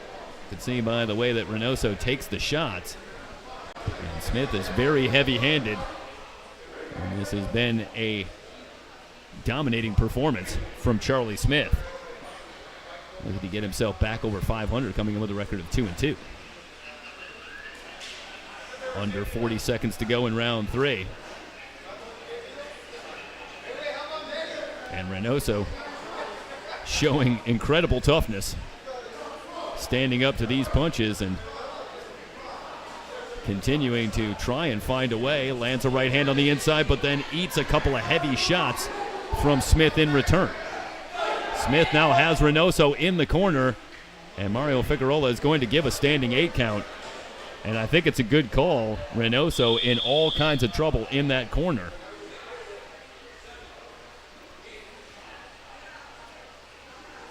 And they're going to wave it off. Yeah. Short of the final bell, Smith is going to get the TKO. rather than send Reynoso out there for the final several seconds. It's a tough call for a referee to make, but I mean he's just sitting there taking at-will punishment for the next the next 10 seconds, and the referee's looking at it in a situation of is this necessary, and I don't totally believe so. And I think he asked Christopher Reynoso if he wanted to continue, and I think the answer he got was more along the lines of not necessarily for Christopher Reynoso, and whatever it was that he saw, he made the determination that there wasn't a whole lot of need to continue the action, and it will go down as a Smith TKO. The contestants. Winner. So let's go back ringside for the official particulars. And the winner out of the blue corner, Christopher Reynoso. My apologies. Out of the red corner, Charlie Smith. My apologies. We'll get that right. Everybody's getting a little tired. Yeah. Let's step aside very quickly. We're going to come back here to the Capistrano Boxing Club for more of the Capistrano Boxing Show here on SoCalCollegeSports.com.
All right, ladies and gentlemen, it's bout 19. All right, fighting out of the red corner from Capistrano Boxing Gym, Gonzalez, weighing in at 172 pounds, 27 years old. And his opponent, out of the blue corner, weighing in at 176 pounds, 24 years old, Isaac Carter.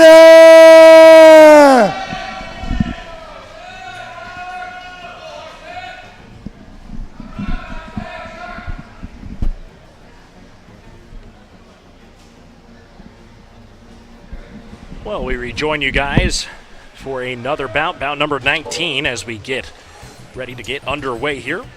We got Derek Salas fighting out of the red corner and Isaac Carter fighting out of the blue corner. Derek Salas at 170 pounds with the red gloves out of Capo Boxing here at the Capistrano Boxing Gym. And Isaac Carter will be wearing the blue gloves. He'll be on the other side of the ring, top right side. And we will get underway in round number 1. 2-minute bouts here. 2-minute rounds, 3 rounds each. Salas getting backed into the ropes here. Trying to fight back, and he does. He hits a couple shots to the body of Carter. Carter moving him around back into the corner once again. Takes a shot to the head from a straight right. Salas able to fight back.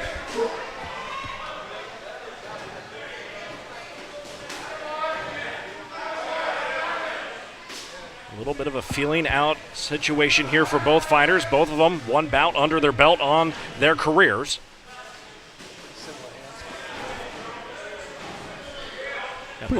Pretty similar hand speed for both of them. And introducing to the booth right now, our executive producer and owner, operator of SoCal College Sports, Mike Zapata. Had to step in, Jeffrey. Jeffrey going home. I think he's catching a movie. Jeff Stoynoff, lead announcer here at SoCalCollegeSports.com. Terrific job today. And a great time covering boxing here at the Capistrano Boxing Gym. But here comes Carter again with another flurry of punches. He's walking down Salas. You can tell the effect right now of the power from Carter on those shots. And here's Salas with a flurry. Yeah, Salas, hard left hand, and here he goes with the left hand again.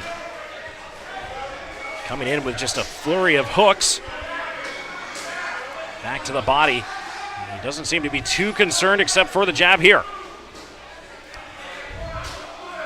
Salas goes southpaw. Oh, goes uppercut and then comes back with the left hook. To the body. That was a great shot. Final 10 seconds of the first round. It's been entertaining so far. Keeps going to the body, and Carter is getting cut down. End of round number one, and wow, you got to say Salas might have had a little bit of an upper hand there, Mike. Yeah, he might have stolen that round at the end. I thought Carter was pretty good at the beginning and towards the middle of that round, but Salas, hey, credit to him, makes the adjustment, and you see him putting in some money into the piggy bank, going to the body. Carter, I think decidedly the power, not that much towards the end of the round. You see here, right as we get into it, into the replay, he goes to the body, he does Derek Salas, and it pays dividends. Yeah, and Carter, he describes himself as an aggressive puncher, and I would think that that's pretty accurate there, but as this round went on, Salas continued to fight towards the body, and that's what we saw. I mean, my goodness, aggressive from both sides. We're nearing the end of the day. How about a special shout out to our crew, Lorenzo Osuna on camera, Eric Gillette, graphics right now, directing in the booth. Jeff Stoynoff, Emery Johnson. Matt Tyndall on graphics, and a terrific job from him as well. Carter now trying to work down towards the body, but he keeps eating punches from Salas to the body. Hard left shot into the belly. And the movement from Salas seems to be one of the deciding factors here early on in this second round as we're just 15 seconds underway.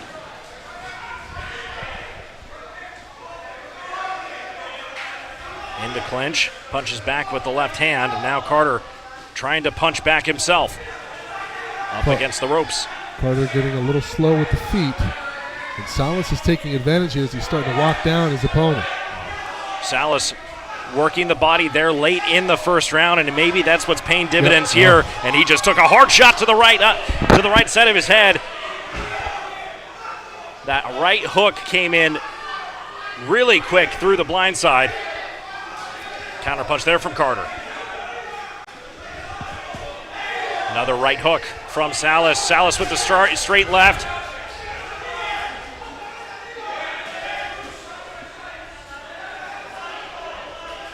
You keep seeing him trying to come through that guard over and over again. Salas has found something that works. I see Carter looking pretty gassed here as we near the end of round two. He's got his mouth open. He's breathing heavy. Yep. But now he's fighting himself out of the corner, and now he backs back into it. 30 seconds to go here in the second round.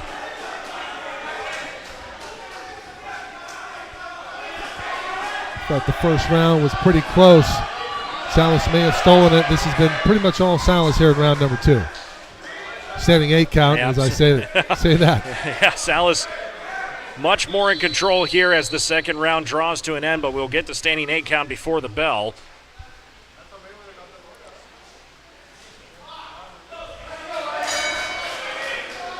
Well, Mike, after that second round, Derek Salas, his favorite boxers, Lomachenko, Robert Duran, and Mike Tyson. Do you see that stylistic flair with his punches? Maybe a little Duran in terms of his counter punching and his ability to make adjustments on the fly. We saw the adjustment that he made in the first round, digging to the body in the middle towards the late of that round in the opening round. And Salas has really gassed out the opponent in Isaac Carter, as Carter really running out of strength. He's going to have to dig deep here if he wants to maybe get a standing 8 count himself, because right now it could be 3-0, and we're only going to round 3. Yeah. This is one of those fights you could only imagine what would happen in a professional bout of 4 rounds without headgear. I mean, there's been a lot of heavy-handed punches, and Salas may have had a couple big moments if that was the case, but you never know. Things always change. It only takes one. Yeah, it only takes one. we get ready for the final round, round number 3, and Isaac Carter has to do something magnificent here if he wants to change this bout. Salas very sharp. His foot speed, I believe, has been the difference in terms of his ability to set up his shots. Takes a hard right from Carter. Well, a couple little punches, should I say. Now he's back. Salas fighting back towards the body again. He keeps trying to chop him down. Left uppercut, swing and a miss from Salas. The body's going to have to take one for the team here because Salas is still digging for that body, but that opens you up top. And if Carter can take advantage and land one and turn the tide here in the 3rd round, that's going to be his best bet. Carter with a hard straight right, and he's trying to set up a counterpunch here, and that's exactly right, Mike. He's trying to at least do something to get his hands to the side of the head of Salas, but he cannot seem to find that punch as Carter continues to break down the body, slips one punch from the left side, and he'll continue to fight him in the corner. This final round. Better movement there from Carter as he lands. Halfway over, we're under 50 seconds here in the 3rd and final round. Carter absolutely gassed. Yeah. Well, those punches down to the body, Mike, they just take the wind right out of you. And over the course of 3 rounds of just getting hit repeatedly, it's going to take its toll. There again. I mean, relentless to the body. This is shades of Mickey Ward here from Salas. And the referee, I think another standing 8 count. Yes, he does. Just no response there from Carter as Salas punishing his opponent to the midsection. And here we go. Final 10 seconds of the 3rd round. 2 standing 8 counts by way of heavy punches to the body. And the final bell.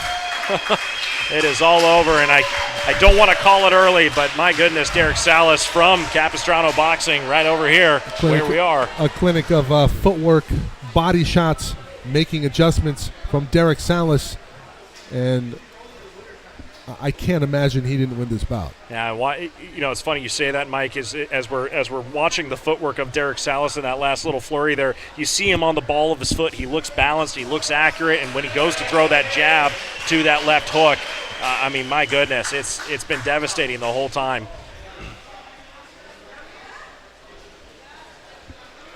I was told this was one of 2 left remaining on the day. Yeah, I did see another boxer walking around with headgear, so I think we have one more bout. But I only have 1 information sheet remaining. Salas, representative of the Capistrano Boxing Gym, host of our event today. And I want to give a special shout out to Pete Carey, allowing us the opportunity to bring you live coverage and on-demand coverage of the Ringer 5 here from Capistrano, San Juan Capistrano.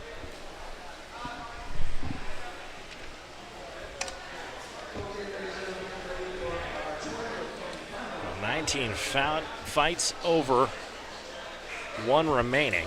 Just a big shout out to SoCalCollegeSports.com.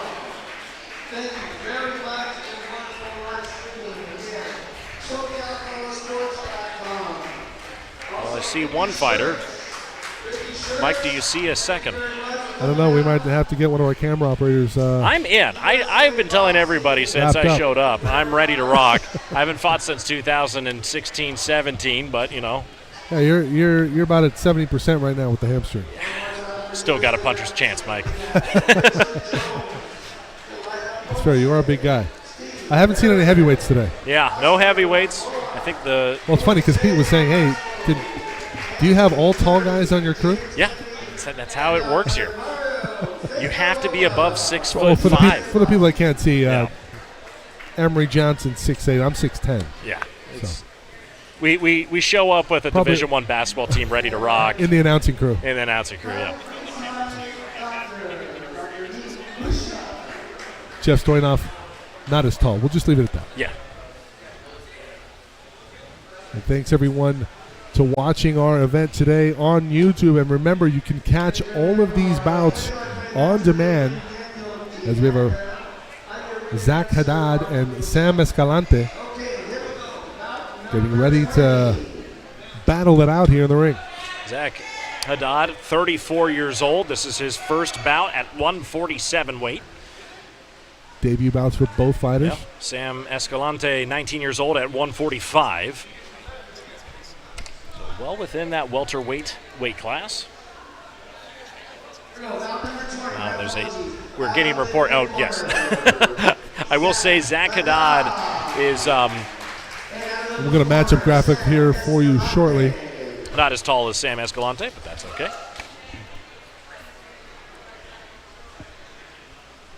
You can see the difference in 147 pounds or 145 pounds in two different height classes. It's true. Zach Haddad. It's wide shoulders on that man. And we are into our final fight of the evening. And we are now underway. Just underway. Haddad and Escalante. Haddad in the red gloves and Escalante in the blue.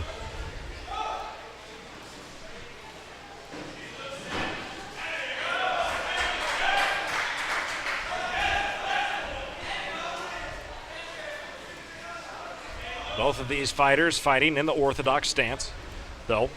Haddad trying to find a way to work his way inside as you see him trying to get underneath the hands of Escalante. Escalante fought into the corner and then finally gets him into the clinch. Well, when you have this type of a height advantage on your opponent, Escalante would be wise to utilize a stiff jab. Yeah. Get a little more bladed. Don't give him such a big target and try to use your arm length to punch away from your body.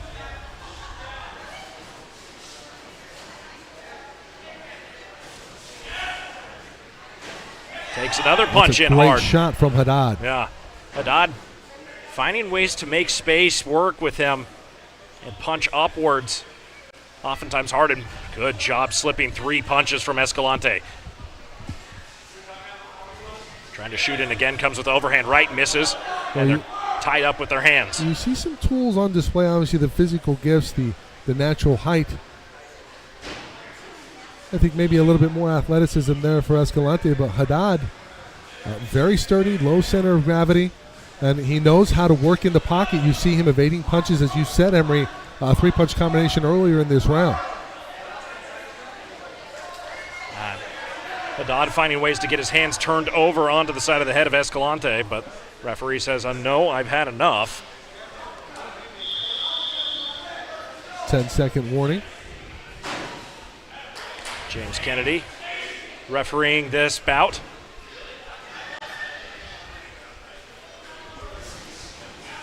As we finish round number 1, and I think that could go either way, but Haddad with a couple really, really good shots in there might have gone his way. Yeah, I think Haddad probably the benefactor. Score on that round. See a couple of opportunities here. I thought the more effective punches were from Haddad. I thought he pressed the action. Escalante had a couple really good jabs there. When he was able to use his length and his height, it was effective, but I think Haddad did a great job of just closing that space, closing that distance, finding punches on the inside, and then turning the hand over and getting up and over the guard of Escalante. Yeah, he's got to throw the jab with a purpose, does Escalante. You see him shooting the jab, but not really that much of a thud on the snap of it. And credit to Haddad. He's doing a great job evading punches, getting to the sweet spot within distance of where he needs to land. Round number 2 starts with the bell. Escalante a little aggressive here to start this round as he's trying to find a way through the guard of Haddad, who's been really good defensively at distance. Yeah, Escalante's gotten away from, he's too square right now. Yeah. You know, you can tell that with his shoulders because when he comes in with his right hand, he hasn't really dialed it up. Gets tagged with the left.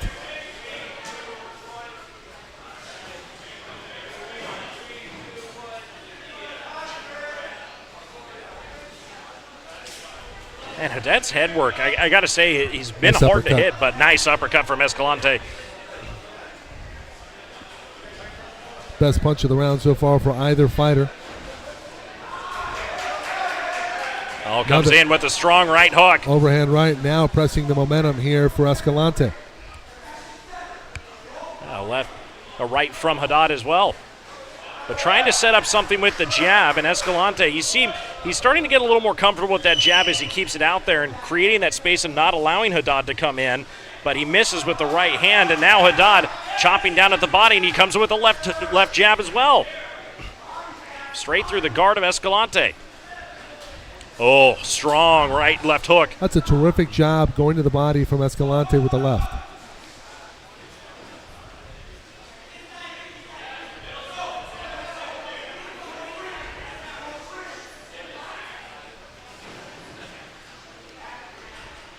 Overhand right to the head of Haddad.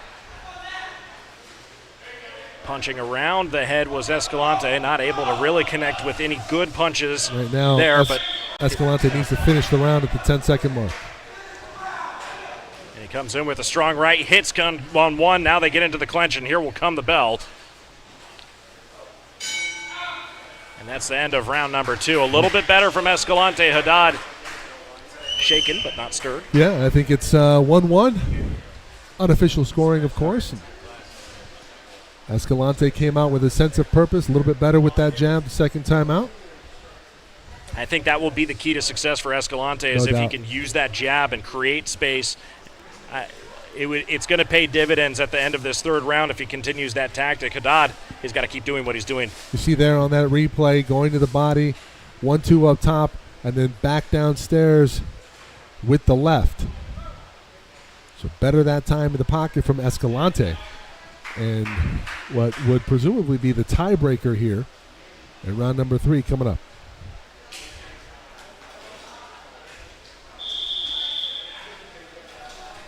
Seconds out, and fighters getting ready for the third and final round. This will be the last bout of the afternoon here. Is that official? I don't know if that's official, but, well, I have been wrong twice now today.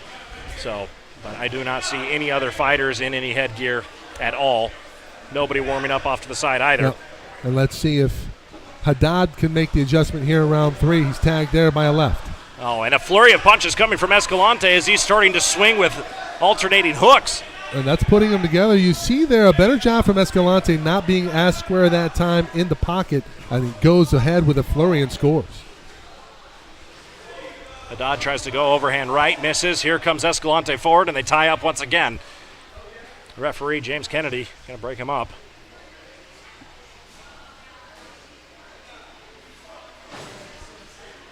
Escalante tries to come underneath. Can't make it hit there. Haddad to the body. Let's stick that jab. Just misses with the right. And there we go, pushing off with the left and now swinging with the right. That's the right tactic. Did not hit last time. Haddad breaks space again, and now they're tied up. We are under halfway. 50 seconds to go here in round number 3. Pawing jab like that against a smaller fighter, that's going to get you into trouble. You don't throw it with a sense of purpose, you can get caught underneath or something over the top. Haddad takes a couple shots there and a final right hook. Here comes the hooks again, and they're tied up as they're getting a little bit tired at the end of this round 3. I think Escalante put some money in the bank early in this third round with that flurry. It comes back again, left hook. Haddad going to need to finish strong here. Haddad takes another right. 10 seconds left. Is there going to be enough to leave a lasting impression? Here comes Escalante, uppercut, and it connects, and there he goes with the jab. And the final punches are done. The bell is rung, and I think Escalante might have done enough there to walk away with this one. I think you're right. We await the decisions here from the judges.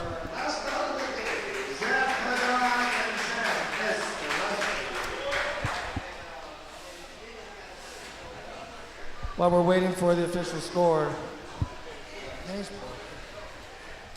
let's give a big shout out one more time to College Sports for videotaping for today, USA Boxing, and of course, SoCal we College can't help. Yep. Let's give a big cheer for Capistrano Boxing Gym for holding another great Bell Ringer 5.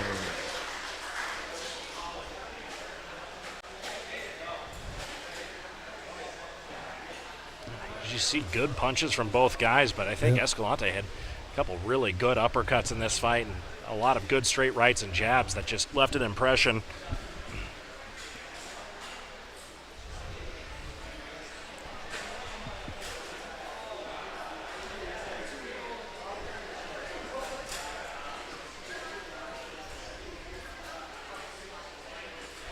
Okay, ladies and gentlemen, officials have tallied the score for our last bout of the day.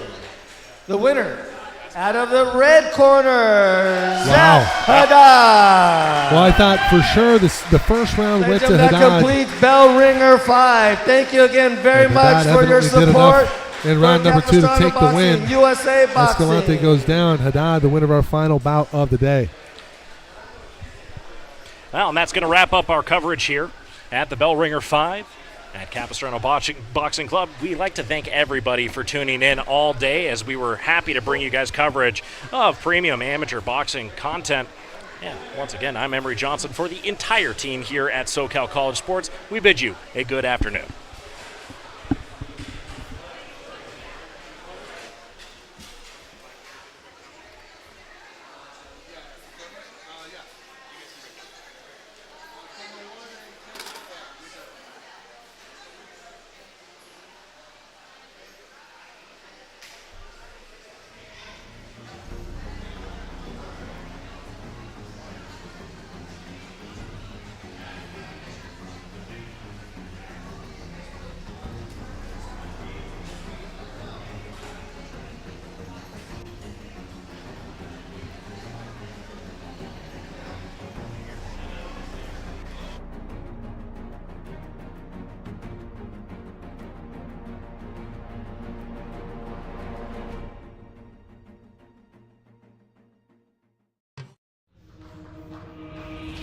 Boxing is one of the best ways to get active, whether it's learning the fundamentals of the sport or improving overall fitness levels.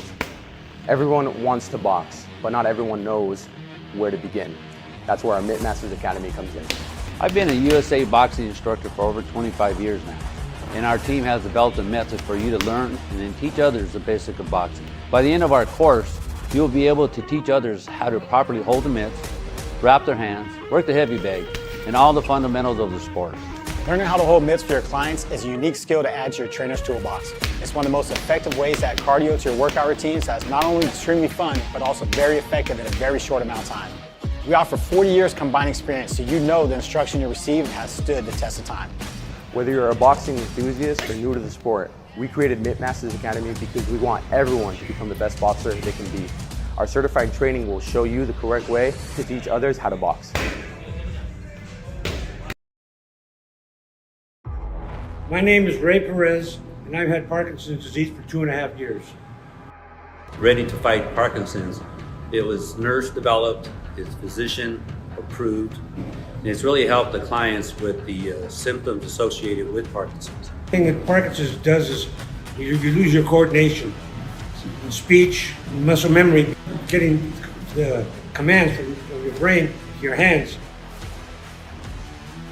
We have seen tremendous improvement with our members.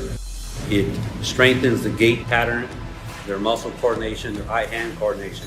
So it allows them to manage the symptoms associated with Parkinson's, hopefully to reduce the amount of medication required. If you have Parkinson's, or if you know somebody that does have Parkinson's, especially at the early diagnosis, earlier the better, come on, check out our program, our boxing program. It's available Monday through Friday from 10:30 a.m. to 11:30 a.m. It only takes an hour of your time, and what do you got to lose?